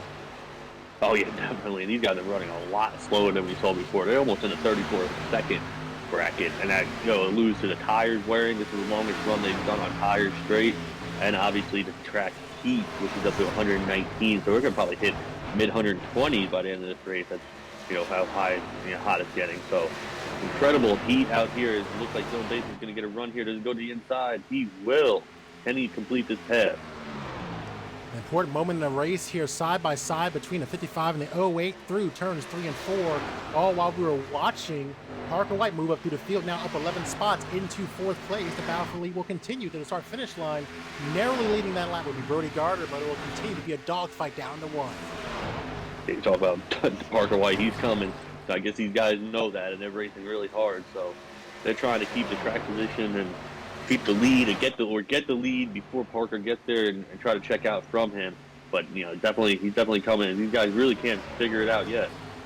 Defense paying off for the 55 here, at least momentarily. The 08 goes high right next to the safer barrier in the middle of 3 and 4. The 55 trying to keep the middle to low line working for him as they work through turns 3 and 4 to the start finish line. So you're seeing them each stick to their own strategies here, and it's still working for Brody Garner here as he's able to get the door closed on the 08, but yet again, he'll try to tack on the outside line and try and get a run going, but able to close the door and maintain a position is Brody Garner. Yeah, definitely able. He's doing an incredible job holding him off.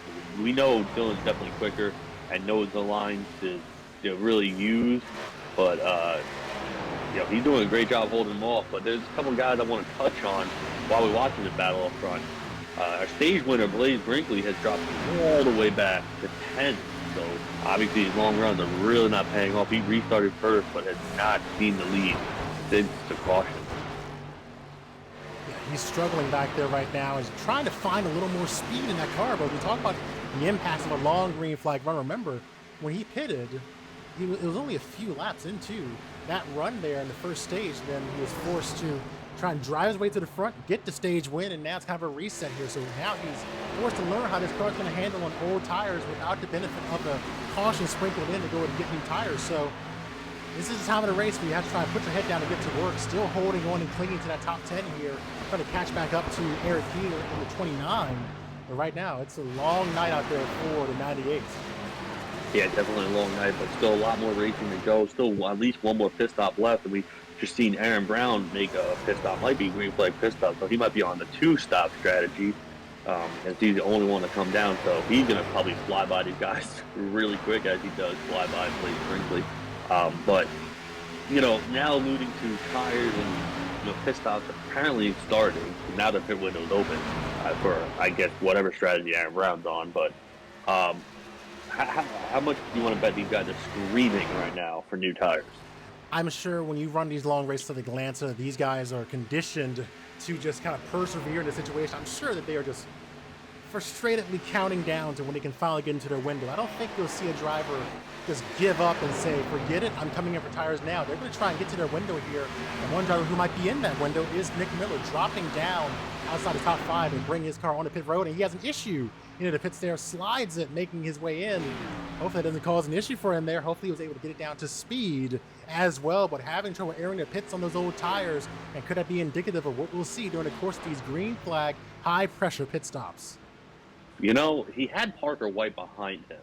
And you know how great Parker White does in pit road, so maybe he would just try to get the most out of it, and he may or may have not stepped out of bounds right there. We'll see, but it was definitely close.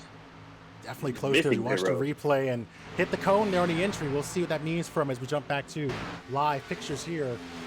The field making their way through turns 1 and 2 is now leaving his pit is Nick Miller. Long pit stop for him there. Looks like easily 28 seconds and counting for him. So it was a long time in pit road for him. That's indicative of probably not entering pit road at all. So he's actually still on pit road. So that might be a hold for, wow. he's going to need a caution to get himself back in this race. So high pressure pit stops, and we see what happens there. Blaze Brinkley now making his way into the pits here at Atlanta, lap number 82 on the docket for the drivers. And you know, that's just when we talk about pressure, these high pressure pit stops. That was an important pit stop for him, and now finds himself in 16th place. We continue to march under the green flag right now. Yeah, he's actually still in pit road, so I wonder how long that hold is. I'm actually pleasantly surprised that he's still there, so I don't know what iRacing hands out, but definitely, you know, great, you know, definitely a long hold.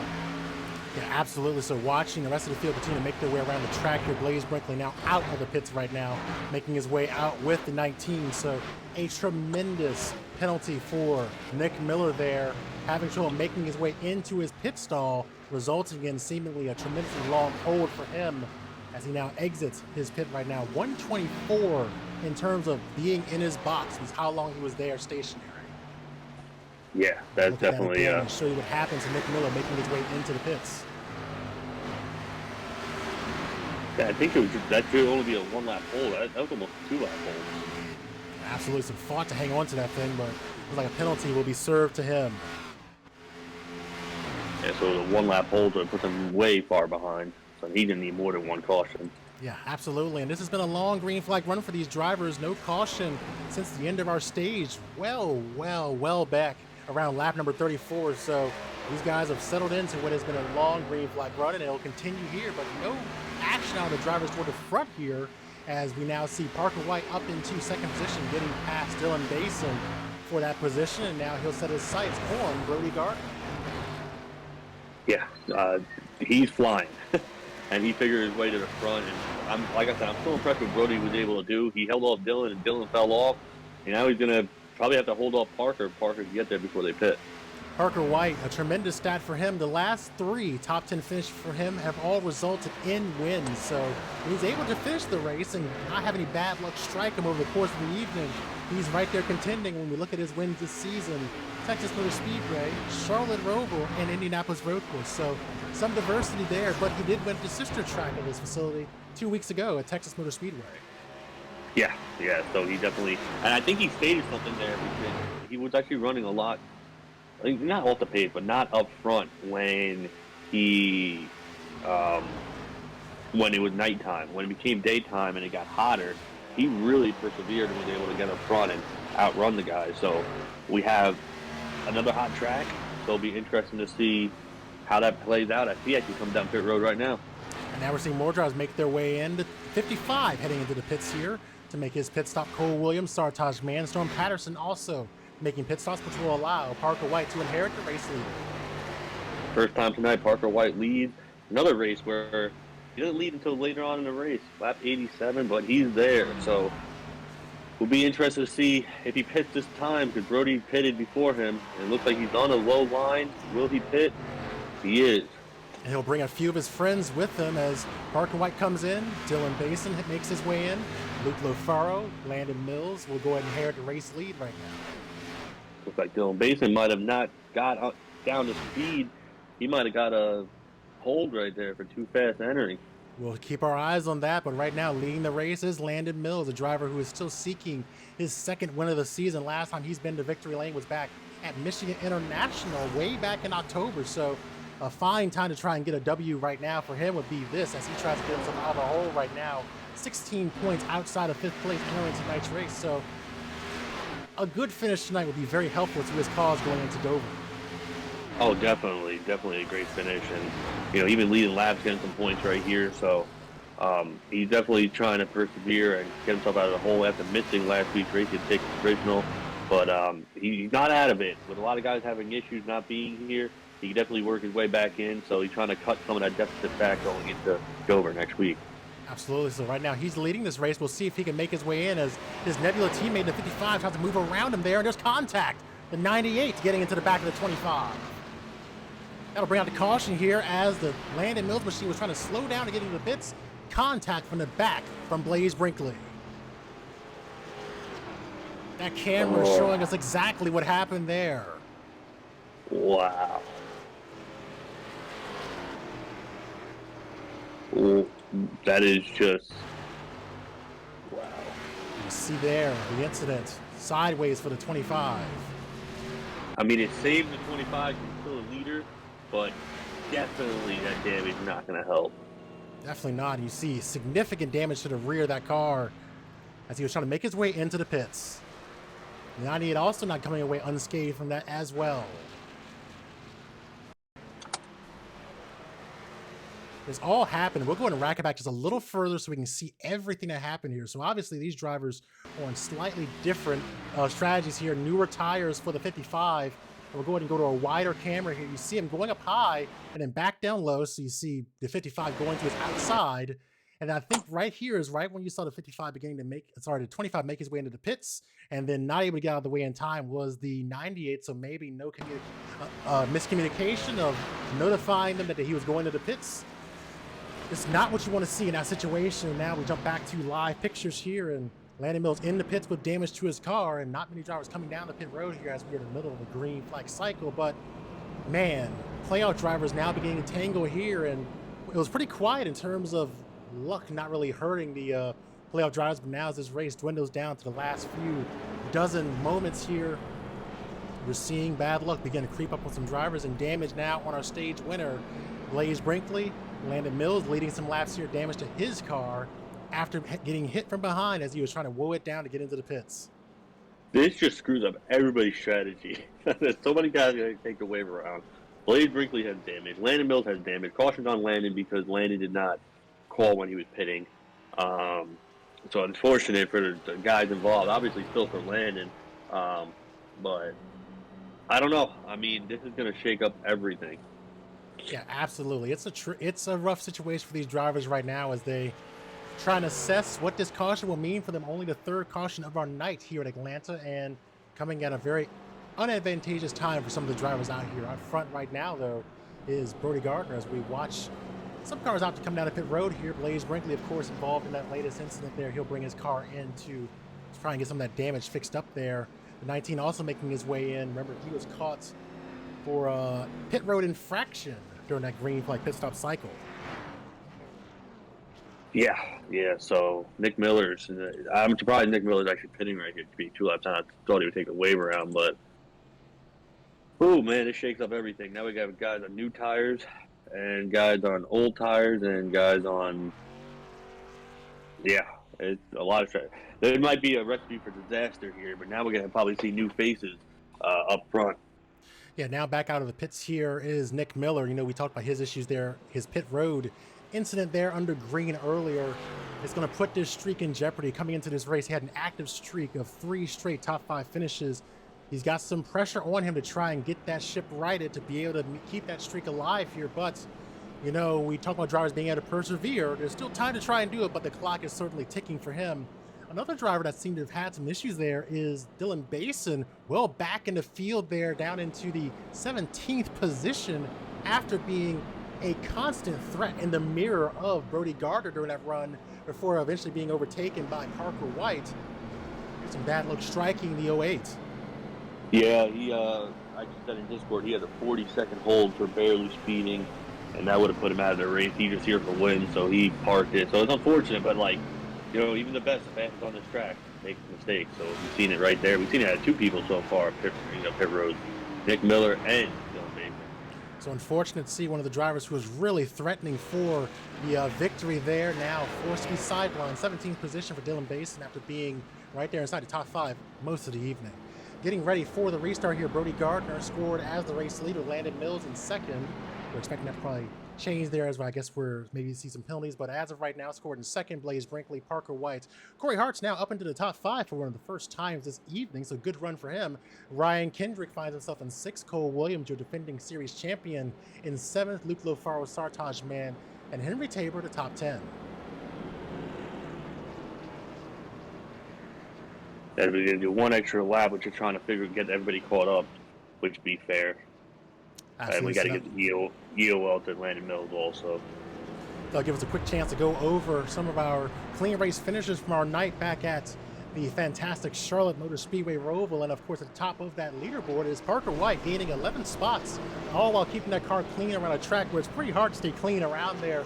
Those tricky corners can come out and get you, but he did a good job of doing that, gaining 11 to finish first and doing it all while staying clean. Another driver who had a good night there at Charlotte Roval, even though they wanted some off-road tires, was Malachi Drake, finishing 8th, gained 8 spots on the evening. Yeah, definitely. Well, I think he just did have trouble. Sometimes you just got to do that. You got to do that on the road course. You got to stay out of trouble and just kind of stay in your own lane, and he was able to do that, and it was a good run for him there. Yeah, he didn't. He didn't get those off-road tires, because he would have had a lot of 1Xs if that was the case. So definitely stuck with what he was given, and you came away with a clean finish. So obviously we know what Parker did, but I shout out to Malachi. Did a great job on the road course. Absolutely. 153 incidents among 13 drivers last race, and whenever we have clean race finishers, we'll always profile them thanks to our partners over at Arundel Auto Detail. Getting ready for the restart here out front right now is Brody Garner, with Blaze Brinkley in second, Cory Harts, Ryan Kendrick, Cole Williams going to be the top 5. Parker White floating around there inside the top 5 as well, with Luke LaFaro, Cole Williams, Sartaj Man, Henry Tabor, and Aaron Brown inside the top 10. Landon Mills back to 11th as we get ready for the restart. The night here is only going to get wilder as we get ready for the restart. Green flag is out, and we're back underway here at Atlanta. Looks like Malachi Drake's going to get going on the outside. We're going to 3 wide already for second place. The race for second already underway here. They race off into turn number 1. Triple wide in the middle is Nick Miller, the 95, working the outside. Blaze Brinkley on the low side.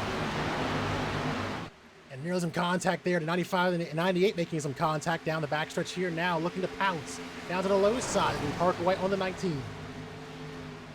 Parker White's really trying hard to get up in front of these guys and get to Brody Garner. Brody Garner's already trying to set sail right now and use those tires up. Absolutely, already out to about a half-second lead over second place right now, and still fighting for this track position right now, physical track position, because Nick Miller is scored in 16th right now after his pit road issues. Now forced to go and give the position up on track to the 95 as the 98 catches the wall there. Now open the door for Cory Harts to get to the inside, and now maybe even Cole Williams trying to apply some pressure through turns 3 and 4. Wait, Cole Williams in this race? I haven't even talked about him all race. Now he's trying to get to the top 5. That is your defending series champion now, working his way into the top 5 here. Up 12 spots tonight, and looking to try and catch up to the back bumper of these 57 of Cory Harts. Outside, Luke LaFaro in that group, and Ryan Kendrick. It's a nice little trio of drivers who may not be part of the championship picture really, but are putting on a good show nonetheless, trying to run for a trophy and a good finish.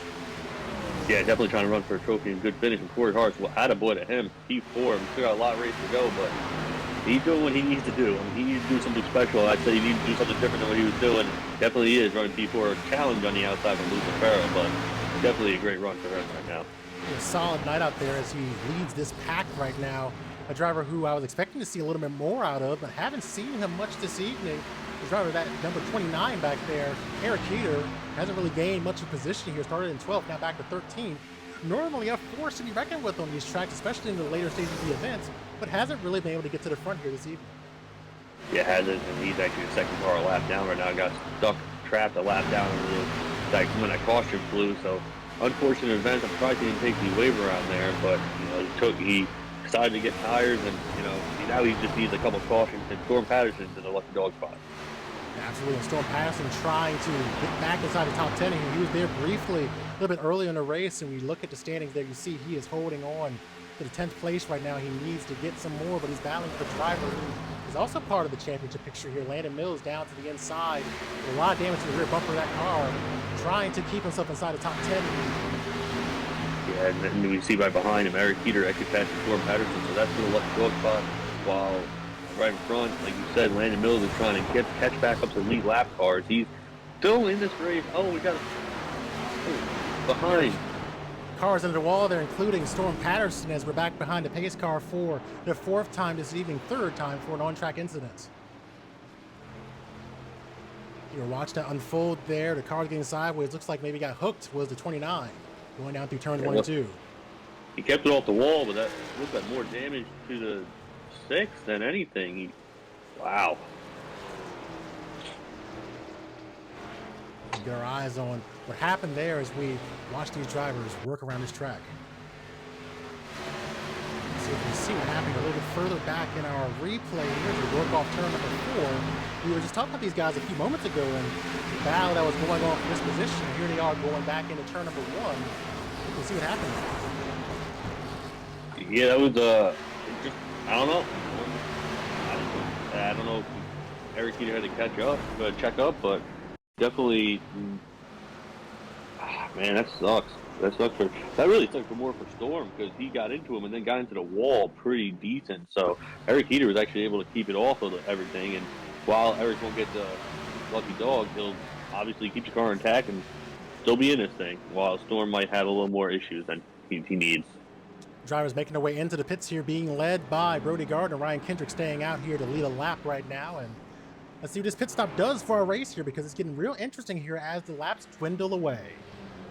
Yeah, Ryan Kendrick staying out. So I don't know if he's saving sets of tires, but the rest of the guys aren't. So be interesting to see what strategies go forward. Probably everybody only has one set left, and you got 30 laps to go. I don't know what's going to happen. The race for the exit of pit road underway, but looks like the 55 will get to spots. The 95 got to settle for second right now. Cole Williams, Luke Lofaro, Sartaj Man, Cory Harts among the first 5 drivers out of the pits. Landon Mills will follow suit behind them. A few other drivers opting to stay in their pits a little bit longer. Looks like Blaze Brinkley probably staying to fix some of that damage there.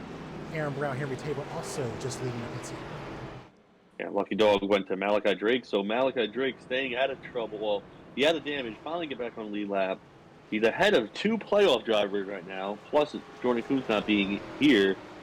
He's trying to make the most of this, and he's on the lead lap now, so anything's possible. So, trying to stay out of trouble, trying to keep that car clean, or, more, keep it how it is, not any worse than this, and get the most points he can going into Dover. So he's back on the lead lap, and now we got 12 guys on the lead lap with 4 guys a lap down. So, whew, we got 30 laps to go. This is going to be wild. Yeah, absolutely. As now we get back behind the pace car and you see the 19 not scored as the race leader. He is still at least a lap down here to try to get back into this racing picture right now, and the field forms in behind him. It's just been a really crazy race here. We saw the long green flag run, the long pit stops there, and now the race has kind of been transformed here. And now you're seeing, I think, the tire strategy shift from being trying to save sets for the end, but now it's about who's going to be greedy enough to eat up those sets here at this part of the race, and who is going to keep a set in the back. Because when we go back and talk about someone like Brody Garner, let's go back to talk about season number 4 when he battled against Dylan Alt to get the victory here last season. That came down to strategy, where those 2 drivers lined up and it came down to a duel in overtime that got him to win. He led only 1 lap in that race, and of course, as they say, he led the most important lap in that race, the last one, to get the victory, which started off a chain of wins for him last season.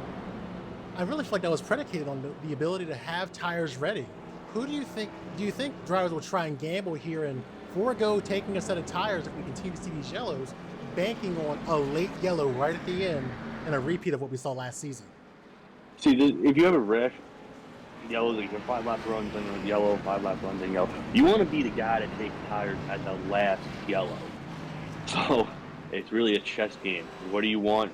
When are you going to do it? How it's all going to be? So I don't know. Some of you guys might choose to save tires. I think everybody has 1 set left, but when do you use it? Do you use it? How hard do you push? I mean, you're not worried about fuel now, so now it's all about tires. So 30 laps, you can definitely burn up tires pretty quickly if you run the wrong line, anything. And, obviously we go back to look at track temp. Track temp's up to 124 degrees, so it's getting hot out there for the guys. Yeah, absolutely. And last time Brody Garner's been to victory lane was back at Charlotte Oval in November.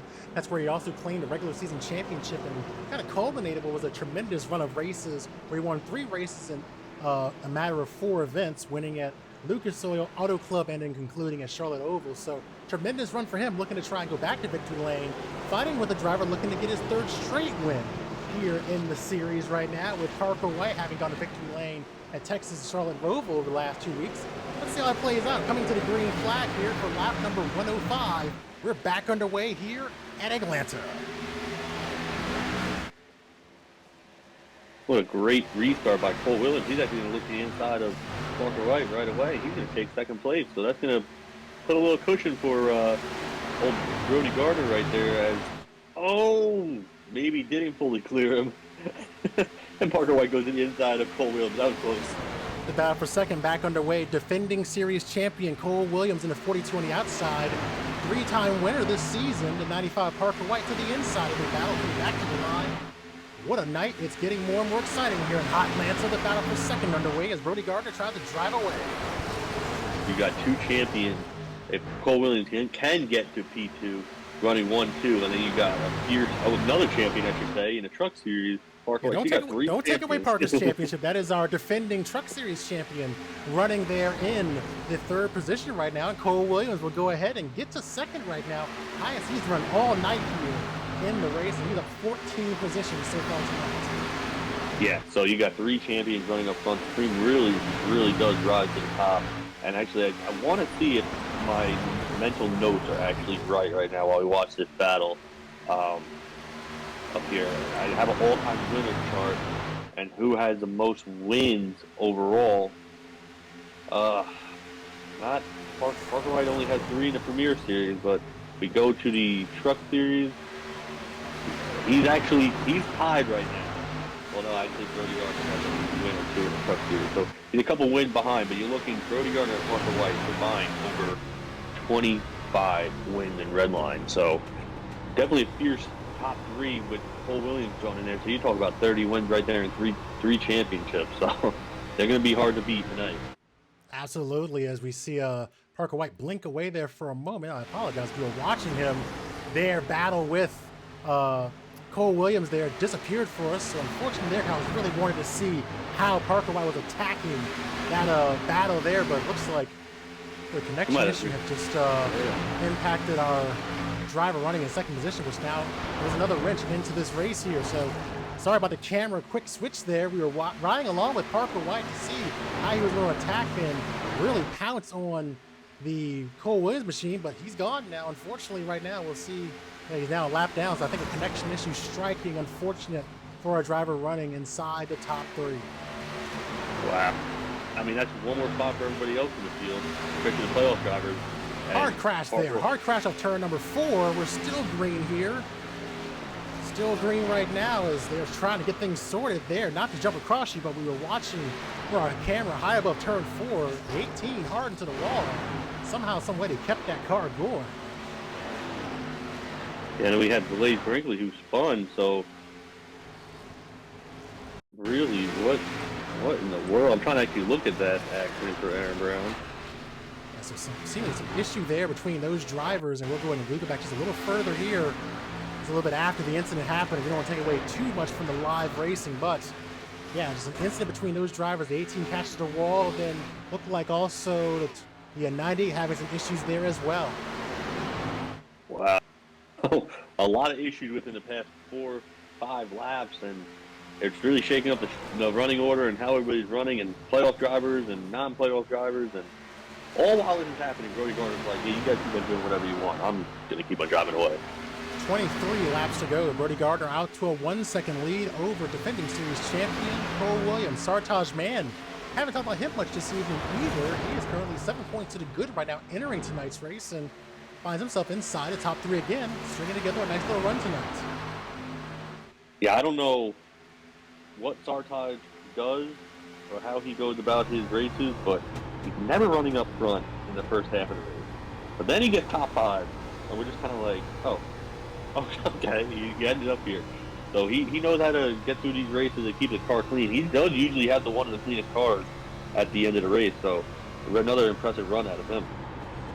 Won back about 5 races ago, went to victory lane at Martinsville Speedway. That was his first points-paying win. He did win at Darlington Raceway in the All-Star race, so 2 wins this season, 1 points-paying win. So not surprised to see him toward the front, but right now trying to move up a little further. But he's got his teammate there, his fellow Nebula car in Cole Williams just ahead of him. Yeah, definitely a teammate right there. He's probably trying to learn from Cole. You got 2 teammates. You got Brody Garner up there, but they're really not making any, progress on Brody right now. Actually, a little bit right there. So it'll be interesting to see what happens. Absolutely. You see, back into the picture here inside the top 5 is Landon Mills. Even with that damage, looking to try and get himself going in the right direction after being tagged from behind, losing control of that car and getting a lot of rear end damage. He's now back inside the top 5, now looking about with Luke Lofaro for the 4th position. Yeah, this is the closest battle we have right now. Everybody else in the field has issues, got spread out. I mean, the rest of the field is just really strung out, but we got a nice battle here for inside the top 5, battle for the top 5. And I'm really, like you said, with Landon Mills, really impressed with how he was able to come back from adversity and really work his way through the field. Obviously caught the caution. Doesn't look like damage hurting him. And he's, rallying, and now 1, 2, 3, 4. Nebula Esports. One of the highest running playoff drivers right now as well, alongside Brody Garner and Sartaj Man, is Landon Mills. So this is the night he needed after falling down the standings following his absence from Charlotte Roval. You see him there, scored coming into tonight's race in 9th place, 16 points outside of 5th. A solid night if he's able to hold on to this for the next 19 laps could be very beneficial for him, with other drivers having issues, including those who are ahead of him in the standings. Well, yeah, definitely. And you're looking at this. In the top 6, we got 5 playoff drivers right here, all right in front of each other, running really hard. The only guy that's not in the playoffs is Cole Williams running in 2nd. So the guys that are in the top 5 that are not in points, that are not up there, are Brinkley, Brody Garner's not here, and Nick Miller. So this battle for the top 5 going into Dover looks like it's going to be a close one going into next week. Absolutely. Another driver who is looking to keep the momentum going in the right direction was just recently battling with the 25. It's Cory Harts, who is still finding himself inside the top 10 here and really having a solid run tonight. Hasn't been maybe a threat to be part of the top 5 much, but just knocking on the door of it right now. If he can get past that 54, he can go ahead and claim that position here and keep what's been a great streak of races going. 4 straight top 10 finishes during the playoffs. Looking to try and make it 5 here with 17 to go. Yeah, definitely looking to, keep his momentum. I said top 5 are probably going to have to happen, so he's trying to get there, but it's definitely, going to be a challenge trying to get by Luke Lofaro, who's been fast all night, been really competitive, and even Landon Mills and Sartaj Man and Cole Williams. They all have been great up front, fast and keeping their cars clean. So it's going to be a battle, but nonetheless, I mean, if he gets another top 10, he's definitely going to come out of here probably with a big smile. I'm sure a driver who's smiling right now as he crosses the start-finish line for 16 to go is that one right there, Brody Garner. Coming into tonight's race, he was the points leader, 32 points above the cutoff line, and with this performance, should it hold steady right now, it'd be very, very beneficial for him in terms of making his trip to Dover a relaxing one for him. He'd probably go out there and push the limits and go out and win. He really hasn't had to push the limits really hard. He just had to defend the lead, so he really hasn't had to face through adversity or try to be cautious. He's just been out front, so it's been beneficial tonight. So if he could hold on to that, I think he's going to be really comfortable going next week. And I'd be sure that he'd probably try to go win that race next week also. 8 straight top 10s for him, including those 3 wins we mentioned earlier back at Untitled Speedway, Lucas Oil Raceway, and Charlotte Motor Speedway, the oval configuration. So it's been incredibly consistent for him. A bit of a lull for him in terms of going to victory lane, going back about 4 or so races to that win before the playoffs, right, the regular season finale. So looking to try and repeat here as a winner at Atlanta Motor Speedway. He still has a bunch of laps to try and get that job done. 14 to go on the clock. Cole Williams and Sartaj Man back about 1.1 and 1.6 respectively. I wonder if anybody has anything for Brody. If a caution comes out, these guys are going to get tired, but no caution, no Cole Williams. But we have not seen race in a while get to Brody, and does he win? And we haven't seen him win in a while. So, I mean, how hungry is Cole? And obviously that's his teammate up there, so how hard is he pushing? And when you go back and look, I'm sure you have the stats pulled up there. When was the last time we've seen that 42 go to victory lane? Oof, I got to actually go back and look. It might take me a second, but I know he won a race back at Nashville Fairgrounds Speedway during the last season, but I don't know if he won another race after that. I know he was in a very close battle with Michael Rosero during that season, and I want to say he may have gotten another win before he was able to claim that championship. I might be wrong there, though, but we know he's extremely strong. Was able to have a consistent final round in that battle with Michael Rosero, who's not with us here. He was eliminated in the end of the round of 14. We know Cole Williams is extremely consistent, but now he's beginning to chop away at that lead just a little bit. Now down to 9/10 of a second. Yeah, his last win was the finale last season, July 1st, 2021. So wow, last time we were, if I'm not mistaken, that was at home. Was that at Homestead, Miami? Was that Phoenix? Phoenix. Okay. Yep. Gotcha. So now running on this high bank track here, can he go back to victory lane for the first time since last season and continue what's been an interesting trend so far during the playoffs here, where only one driver has gone to victory lane who was a part of the playoffs, and that was Brinkley. Back at Richmond a few weeks ago, we saw Benjamin White win at Talladega and Parker White win the last 2 races. So got the guys who aren't running for a championship playing spoiler here in the final few weeks, but I'm sure for them it's, like they say at Colleague Racing, it's trophy hunting. But for these guys who are looking to win a championship, these are points, unfortunately, you're leaving on the table and letting this kind of be taken away from you. Yeah, definitely. I know the playoff drivers want to dominate, but it's been a great, crazy playoffs so far. Like you said, like with drivers that aren't in the playoffs getting wins, and Cole Williams is catching up to Brody ever so slightly. He probably has to do a little bit more with 10 to go right now, so he's probably going to pick up a 10th a lap on Brody if he wants to get there. Absolutely, the defending series champion trying to track down a driver who's looking to try and win the championship this season, and his fellow teammate, same colors as well, Brody Garner in 55. I think Cole can get there. It's just we've seen what Brody can do holding off. Oh, he just gained a 10th right there, holding off Dylan Basin. So I know he has the capability of holding off a faster vehicle, but what will Cole do? Will Cole try something crazier than what Dylan Basin was doing? Great run from the top of the hill here as we ride along with Cole Williams using the outside line to his advantage, and I love running up there on these kind of races where it's just about managing your tires and using the right line to get the momentum you need. The way he was able to cut down about a half a tenth just in that one corner, really helping him there. Now 9 laps coming to 8 to go. Tremendous pace here. He's finding a little more speed out there. When we look at the last lap times, comparing them, you see the differential of 33.8 for Brody Garner and a 33.6 for Cole Williams. Well, it's about to get interesting. If he keeps up the pace, he will be there with like 1 or 2 laps to go. So Cole Williams finding some speed on a different part of the track than what Brody's using as now Brody tries the same line that Cole Williams is trying. You're always looking for information, and he sees that the outside line is doing something right now for the car, tracking him down.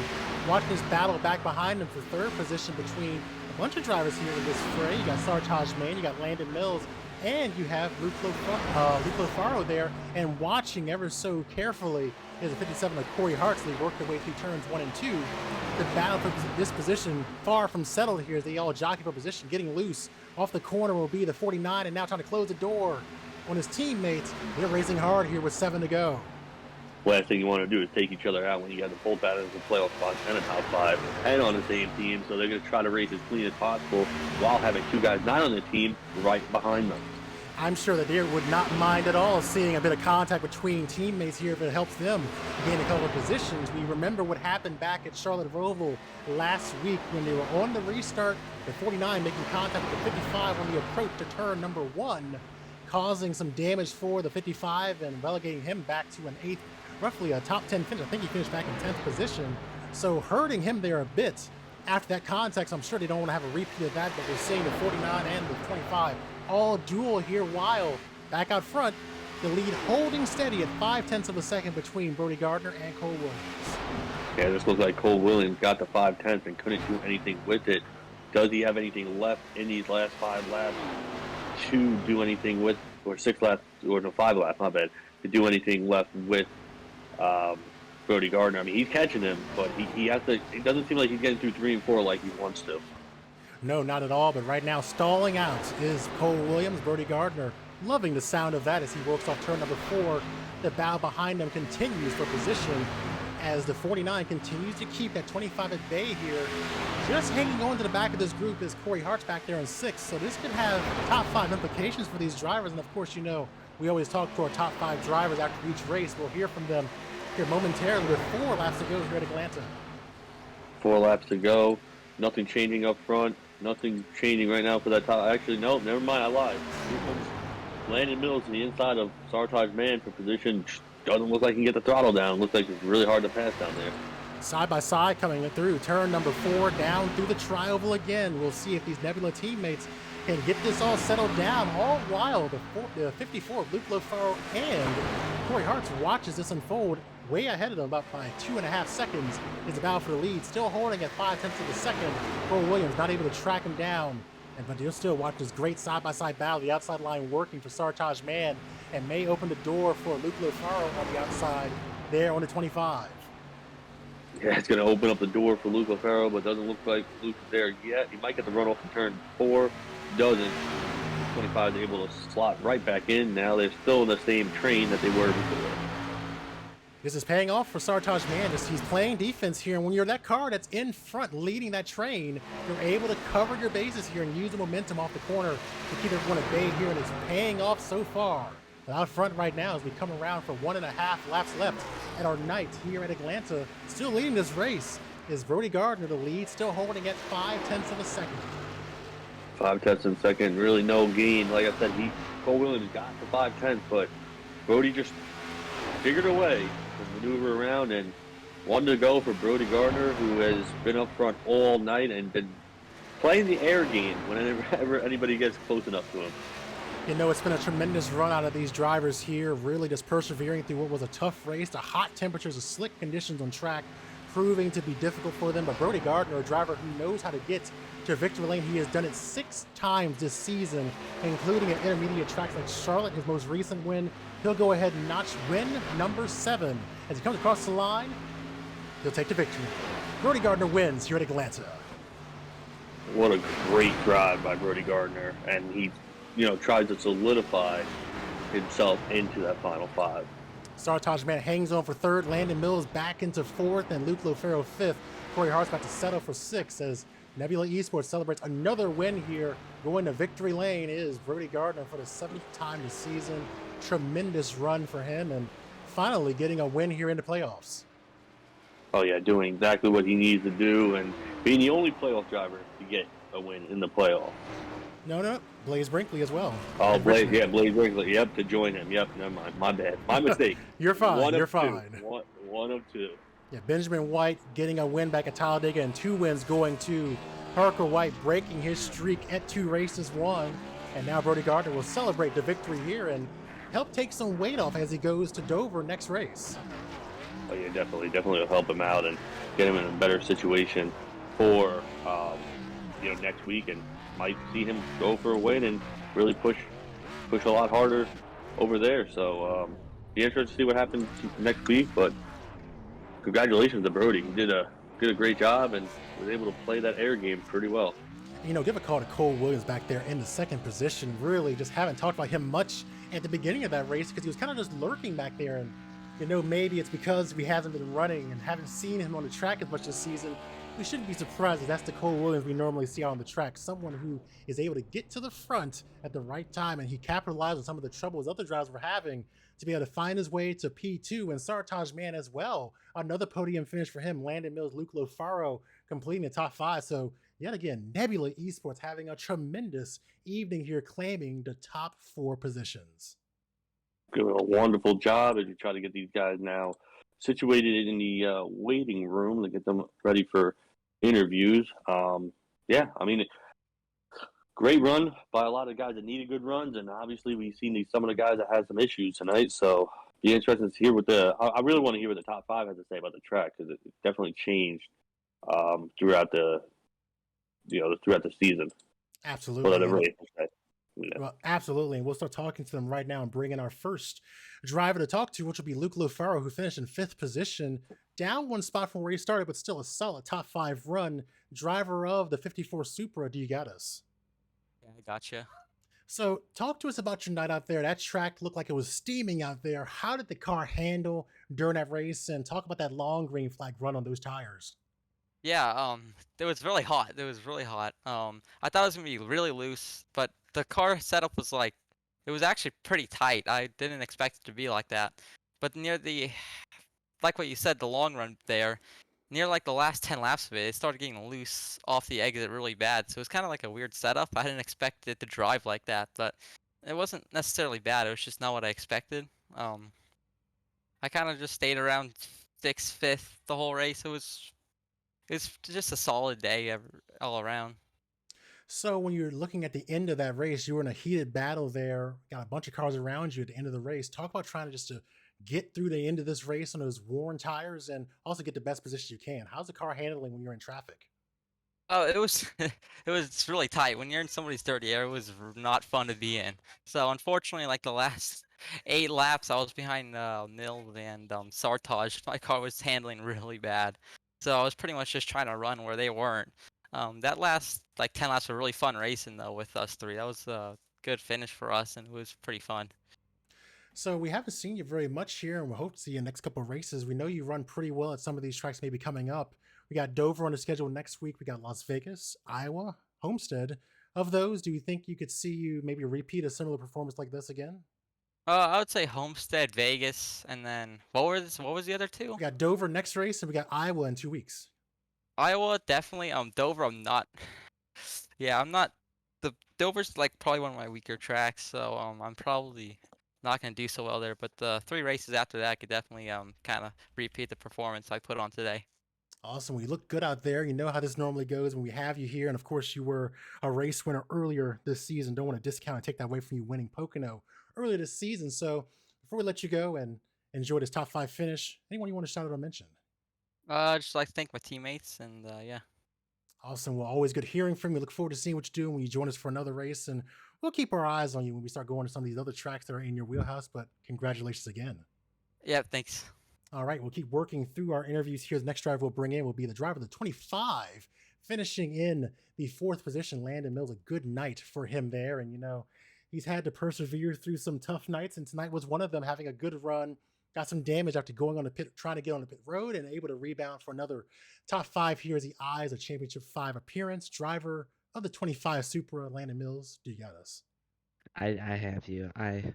We're not gonna talk about that pit road, whatever you want to call it. It was terrible, but Well, I mean, it happens to all of us. We all have our challenges and our moments getting on the pit road. But what was important about that moment is you were able to bounce back from it and still get a top 5 finish. Talk about getting your head down and getting back to work to get this top 5 finish and join your teammates up there for a sweep of the top 4. yeah, no, that was a crazy race. I think the track temp started around 100, and at the end of it was about 130 degrees. So those, although it was an Xfinity car, which is normally tight, the rears were sliding to say the least. But overall, a very fun race. I feel like, you know, I had speed. I didn't have the short run speed some people had, especially Brody. He was able to pull away and not really get closed up too much. But on that run, when we were about to have a full fuel cycle of pit strategy and whatever you want to call it, uh, I stayed out 3 laps because I saved about 3 laps more on for just running the bottom and kind of clutching a little bit, just trying to take it easy. And I was gaining at the end of the run, so I just tried to stay out as long as possible. But when it was that time, about 3 laps after everybody, setting me up, if it went green the rest of the way for a really good finish, possibly a win. Because, like I said, I was about a second and a half behind the leader when I pitted, so you never know. But I just misjudged how much faster Atlanta brand new tires are, and I kind of panicked going into 1 and 2 because I couldn't go another lap. I was draining it to the end, and I don't really know. I'll have to watch it, what exactly happened. I don't even know who hit me. I just caused a big old cluster. So I apologize to some people's poor finishes, but I'm happy I rebounded. But definitely got some important points here, and really really happy how that turned out. Before tonight's race, you were coming in here 9th in points, and certainly tonight will help you as you look towards Dover. Not even talking about points, when you look at Dover, do you think that's a track where you really will be able to put on a great show for yourself? What are your thoughts on Dover Downs and Dover International Speedway? Well, if I'm looking at the standings right now, I'm just on the transfer spot. I'm tied with the 99. So, going to Dover, like you mentioned, definitely a track that I'm good at. I don't have much Xfinity car experience there. I've got, I ran a lot of officials on the when that track cycled through on its last NASCAR schedule. I ran a lot of it and I got a lot of wins. It is a very fun track, especially in the Cup car. So top 5 trap, top 3 track maybe for me personally with the Cup car. I don't know how it's going to translate with the B car, but I definitely like the tracks where you're off the throttle and you can kind of coast and roll the throttle. So you could say the skill tracks. And I classify that Darlington, some others a skill track. So definitely looking forward to racing there. But as far as the playoffs, man, I'm definitely still in it. I'm 7 behind transferring, so definitely made up a good chunk of points here tonight. So I don't know. We're gonna have to give it a run, but really hoping, despite missing that playoff race and the first one at the Roval, we can sneak into the final 5, which is the ultimate goal. So we'll see how it pans out, but the racing all season long has been great, so looking forward to that one. Awesome. Well, before we let you go, is there anyone you want to shout out or mention as you enjoy another top 5 finish this season? Yeah, the top 5 feels good. So we'll mention, Brody for the good win. He's been dominant. Really something to feel proud of. Holding some of those really good drivers off that don't always race with us. Well, so kudos to him. But as far as Nebula and everyone Alliance top 1, 2, 3, 4 finish. I had a really good race there at the end with Sartaj, so shout out to him and as well as the 54. So shout out to them, everyone at Nebula Esports, and everyone at Landon Mills Paints. Awesome. Some Well, of those cars look good on the track, so they do, and they always do. And look forward to having you as a presenting sponsor for some of our races next season. So that'd be an exciting partnership for us. But tonight, we'll go ahead and wrap up here. And congratulations on another top 5 finish. And we look forward to seeing what you do when we head to Dover International next week. yeah, that sounds good. Can't wait for next season. Should be fun. All right. And that's Landon Mills finishing in the 4th position. We'll keep moving through our interviews here. And that means bringing in our podium finishers. And the first one among that list is a driver who has been pretty strong this season and able to get himself into the top 3 very often. The Sartaj Man, a quiet night resulting in a podium finish for him. Driver of the 49 Supra, do you got us? Sartaj Man, driver of the 49, do you got us? Oh, shoot. Yeah, I got you. You're good. So just want to talk to you and get your thoughts on tonight's race. One, you're part of a team that got a sweep of the first 4 positions. Tremendous run there. Talk about your night here at Atlanta. Hearing the common phrases, it was hot out there. It was slick. What was your night like here at Atlanta? Oh, yeah, it was slick. I mean, the main key was just keeping the rears on it because at the start, it may feel really tight, but like once I'd say 30 once you get 30 laps into a run, that thing starts to get sideways. And I mean, I wouldn't say I did the best job of it on the final run, but throughout the whole race, I think I managed it pretty well. Yeah, obviously, I managed to stay out of the wrecks. There wasn't that many this race though, so I managed to stay out of the wall though, which is a good thing to do here because it's deadly. Oh yeah, absolutely, absolutely deadly. And talk about those when we got through those green flag pit stops there. How tricky was it trying to get on pit road with those old tires? How did you approach getting into the pits there? I mean, getting into pits, I just backed down pretty much. Like I wasn't gonna push it because I already heard Nick already had speeding before that, and I just wasn't gonna really push it so where I would get speeding and jeopardize the rest of the race. So it was just backing it down and really minimizing the rear slipping out. So your team had a tremendous run this evening at Atlanta, and now you go into our night over at Dover next week in a pretty good spot here. And what are your thoughts on Dover? Do you think you'll be able to emulate this performance you had here tonight at Dover Downs? I think I'll be able to do pretty well there. I mean, yeah, probably a good top 10 finish, top 10 run I hope for there. I mean, I don't think I need that much to make it into the final 5, but yeah, just a good run and just keep my car clean there. So before we let you go, is there anyone you want to shout out or mention as you enjoy another top 5 finish and another podium finish this season?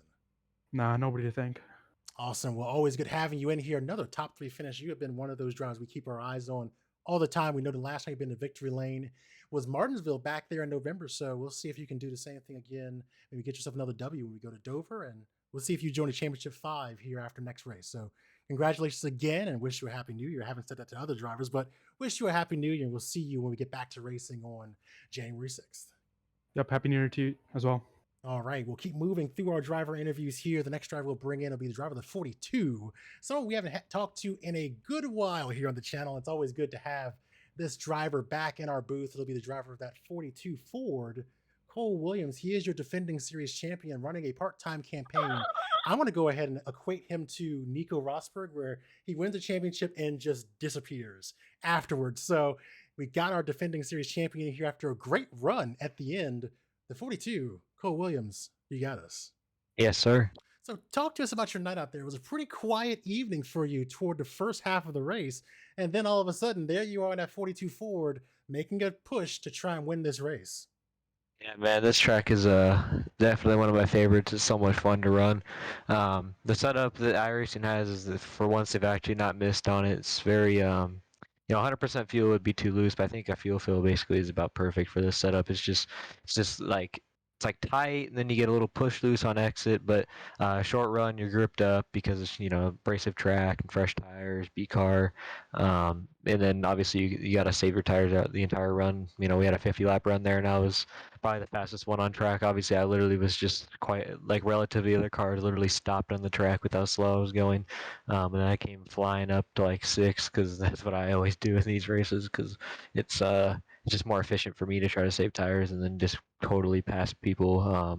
Being able to pass on the bottom made it way easier than having to try to duke it out with people. Then when you're not that much faster, then it makes it impossible to pass on the bottom. But it's just me and Brody were wheeling the cars. I could tell up there he was loose. The thing is like it's loose, but still like on entry doesn't really want to. It's hard to get it to where you want it to go on entry, and then by the time you get over the bumps, it's just sliding around. So got to use throttle control, got to have a lot of skill. And me and Brody duked it out there. I didn't really get it really under 3/10 behind him. I probably should have went a little earlier and drove it a little harder, just a little bit earlier in the run. I might have been able to get close, but it's kind of just how you drove it after about 25, 30 laps. It didn't really matter what your tires looked like, other than if you were going the full 50. So I always take these things quiet. I back off my pace at the start of the runs, especially if I'm not up front. It's the only reason I kind of didn't drop back in the last 2 runs, obviously, was because I finally had the try position after the yellow came out, after I drove through the field. So that's at that point, I'm just trying to run my best raw pace that I can to try to get to Brody. And then passing him probably would have been another challenge because you just kind of basically have to throw a slide job. So yeah, I mean, this track is awesome, super fun. So we know you have kind of done a part-time campaign here, stepping away after winning that championship back in season 4.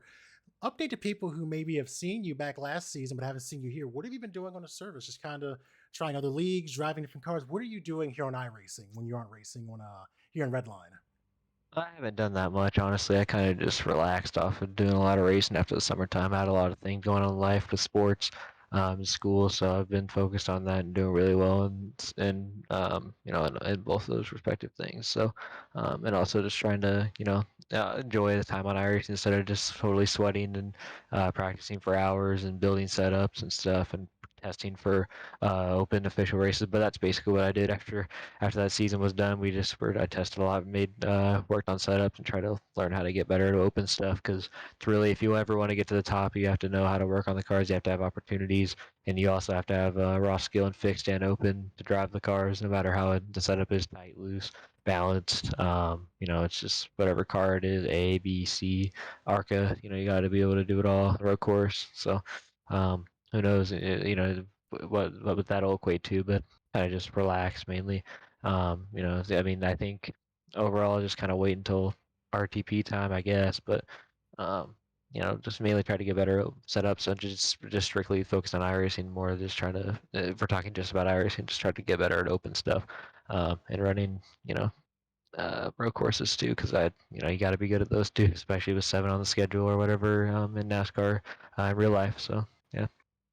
Absolutely. So it's always good having you here and making those one-off appearances. But before we let you go, is there anyone you want to shout out or mention as not only you enjoy a second place finish, but your team enjoys a sweep of the top 4?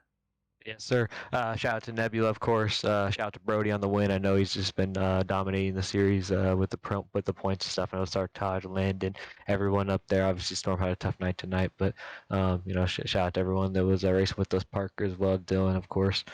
Nick, all the Storm, everyone that was up in there. Mitch was in there. We're all having a good time tonight, and everyone was racing clean and racing hard, and it was a great time for everyone in the field in Redline. And just thanks for the broadcast. Good to talk to you after it's been a few months probably since I ever ran a race. So it's good to see y'all, and shout out to everyone that watched, and hopefully you enjoyed the show thing. Hopefully they put on a good show. Atlanta with the setup in this car is definitely one of the top combos on the sim for sure. I'm telling you, I put you in a category like Nico Rosberg. You came in, you won that championship, and you literally just said, bye, Felicia, and you were gone. So I give you full credit there. You walked out as champion. So congratulations on a great run here in one of your part-time appearances, and look forward to seeing you again here on the track. Yes, sir. Thank you, man. All right, now we'll bring in our race winner, driver of the 55, who has been in this booth, in this position now 7 times this season. It's Brody Garner, driver of the 55, leading Nebula to a sweep of the top 4 positions and getting himself his 7th win this season and first of the playoffs. Brody Garner, driver of the 55 Chevrolet. Do you got us? Yep, I got you. So talk to us about your night out there. Talk about this evening. It was hot. It was slippery out there. We heard that being a recurring theme during our interviews here. What was your experience out there? Because you really were able to get that car out front at the beginning and at the end too. Yeah, it was hot and slick and actually multi-groove racing. So, yeah, it was a whole lot of fun. You could slip and slide, use multiple lanes. We had people using every inch of the racetrack in turn 1 and 2, and then most of it in 3 and 4. So, yeah, different style of racing compared to what we normally see at the mile and a halves. Usually at the mile and a halves, you just stick on the bottom and let someone go if you get pushed to the outside. But no, today was different, and you had to really save your rear tires to not lose a bunch of time on the exit of the corners on the long run. But yeah, overall, hot and slick.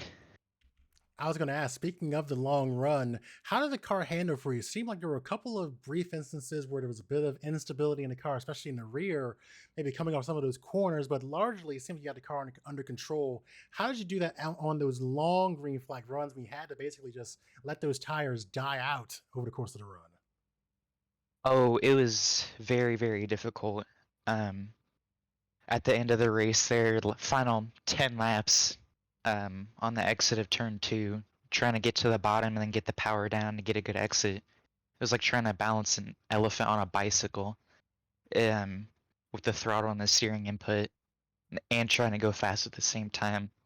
It was really, really fun. It took a lot of skill, and yeah, it really came down to managing your rear tires at the beginning of the run, which I didn't do great that final run, which is why it was so slick. But yeah, in those final laps of a run, it is very, very hard to keep the rear tires from sliding out under you. So you've had an incredible season so far, and you're carrying a great streak into the playoffs here as we now look toward Dover and setting the championship 5 here in about a week or so. When you look back on your season here, I always go back to this conversation. Last season, you led maybe a couple of dozen laps overall during your push to try and win a championship. This season, you are well at leaps and bounds over that. What has changed in your approach in these races, and seemingly it's translated to the performance you've had on track here this season? Just qualified well this season. I put on pole this week, was able to stay out front ahead of Nick, and then eventually I had the track position over Dylan and Parker, and especially on that like middle run in the middle of the race before the green flag stops happened, the track position is what kept me ahead of Dylan. So just having track position and being able to qualify out front and also being able to save tires without falling back is what's helped me this season. So now we turn our attention to Dover National. What are your thoughts on Dover Downs, and do you think this is a track where you could probably try and get another win here? And now that you go into this race likely with a strong cushion above 5th place, does it allow you to let your hair down, metaphorically speaking, and maybe go out there and try and get a trophy, knowing that you don't maybe have as much pressure as the drivers around you? Yeah, I'm gonna send it. I'm not gonna wreck anyone, or at least try not to, but I'm gonna go for a win because that's all I can do at the moment. I've got a 41-point lead over second place, and I think like 60 over the cut line, so I don't even have to race. But yeah, we're just gonna try and send it. I think this track is gonna be a lot like Atlanta. They changed the grip on it. It's a lot slicker, a lot slower, especially in this car. I think the outside is gonna come in later in the race. So I'm really looking forward to it. I think it's gonna be similar to this race, which is good for me. And we love a good race like we saw here today. It was a lot of great battles on the track, and hopefully that translates to a great show as we look to establish our championship 5 here next week after Dover. And before we let you go, I mean, what a great run for Nebula Esports. I'll ask you this last question, I'll let you do your shout outs. How does it feel to kind of now stand as a leader on this team with your performance this season? Oh, it feels great. We got Cole to show up. He's 2 for 2 and finishing P2 behind me on a mile and a half. So it's always great to have one of our guys finish top 5, and it's even better to have 4 of our guys finish in the top 5. We did have some guys not finish too well, but 4 out of the top 5 is about as good as you can ask for. So being able to lead them all to a victory and beat my own guys just feels amazing. Well, you've been very strong this season. You've been a regular visitor to our booth, and you know how this goes. Who do you want to shout out or mention as you enjoy win number 7 this season? Yeah, I'd like to shout out all the Nebula guys that finished top 4. Like we were just talking about, I'd like to mention my dad for bringing this amazing burrito from Takeout. Not cool. I'm hungry. Yeah, I had a nice victory burrito. It was awesome. Like to Meanwhile, thank. I'm stuck over here thinking about my kitchen and turning off the broadcast soon. I'm so hungry. Well, I'm gonna hop off this interview then, so you can do that. Yeah, thanks to you and Cody for broadcasting, and Cody for putting the league on. Yeah, that's it. Awesome. Go cook Always some good. dinner, Mike. I'm gonna You do earned that. it. Don't even play. I'm about to throw down in the kitchen. But thank you so much, and always good talking to you. Happy New Year to you, and look forward to seeing what you do when we head to see Miles the Monster in Dover International Speedway next race. Thank you. Happy New Year. All right, that'll wrap up our interviews here. And please, Cody, don't feel like you have to rush. I will be fine. I'm not that hungry, but I am hungry nonetheless. But tonight was a fun night here at Atlanta Motor Speedway as we wrap up here and we turn our attention to Dover and hearing maybe we might see some sprinkles of that multi-groove racing upper lane coming alive here. If it holds like we saw here, could be a fun night at that 1 mile track in Delaware. Yeah, I got to take note of what I did tonight, setting up the track and making it the way it was, because obviously it produced for great racing. A lot of different lines used, not really, like Brody said, not really one line being used throughout the night, so it allowed for a lot of passing, and it was great just seeing how many guys were like loose, tight, hanging on to their car. So I enjoyed it. Kudos to Brody because he really knew what he was doing as far as controlling the car, holding the lead. I mean, I shouted him out when he was holding the lead to off of Dylan Basin, but I mean, great group of guys over there from Nebula, really doing a great job finishing 1, 2, 3, 4. But great, great season to them nonetheless for Brody also. I mean, next week's gonna be, I think, harder than this week, honestly, because Dover, it just comes out and bites you, and those walls I think, are a lot worse than Atlanta's, but they're close. But I'm interested to see what happens next week. The points are still close when I just did them, so it's gonna be good. I think it's gonna be good, and I think we're gonna have a great race next week, but definitely a great race tonight. And I gotta figure out how to make Dover hot. Gotta figure out the months when it's hot. Well, you see there on the schedule, we've got Dover coming up to conclude our round of 10, and then we begin our championship round, bringing 5 drivers with us who will contend for a championship over 3 races going to Las Vegas, Iowa, and Homestead Miami Speedway. So 3 very difficult tracks, 3 distinct tracks from each other as well. So look forward to seeing what happens there. Brody Garner will be one to watch. And you know what? Go ahead and throw Cole Williams in there, who's trophy hunting. If he shows up to one of those races like Las Vegas, Iowa, or even Homestead Miami, it could be a threat to win there as well. So with that, we'll wrap up everything here. Wish everyone a happy new year. Hope everyone enjoyed the show here, and a great way to end 2021. Look forward to calling all the racing action 1 week from today at Dover International. And Cody, thank you so much for being in the booth with me. It's been a great season, a great playoff so far as we look toward now going past a halfway point and looking to establish which 5 drivers will compete for a championship. So many things to look forward to. We'll break down the points and all of that when we get back in 1 week. And man, what a great night here. Hope everyone has a safe and fun New Year's, and we'll see you back here in 1 week. Congratulations to Brody Garner winning race number 7 this season.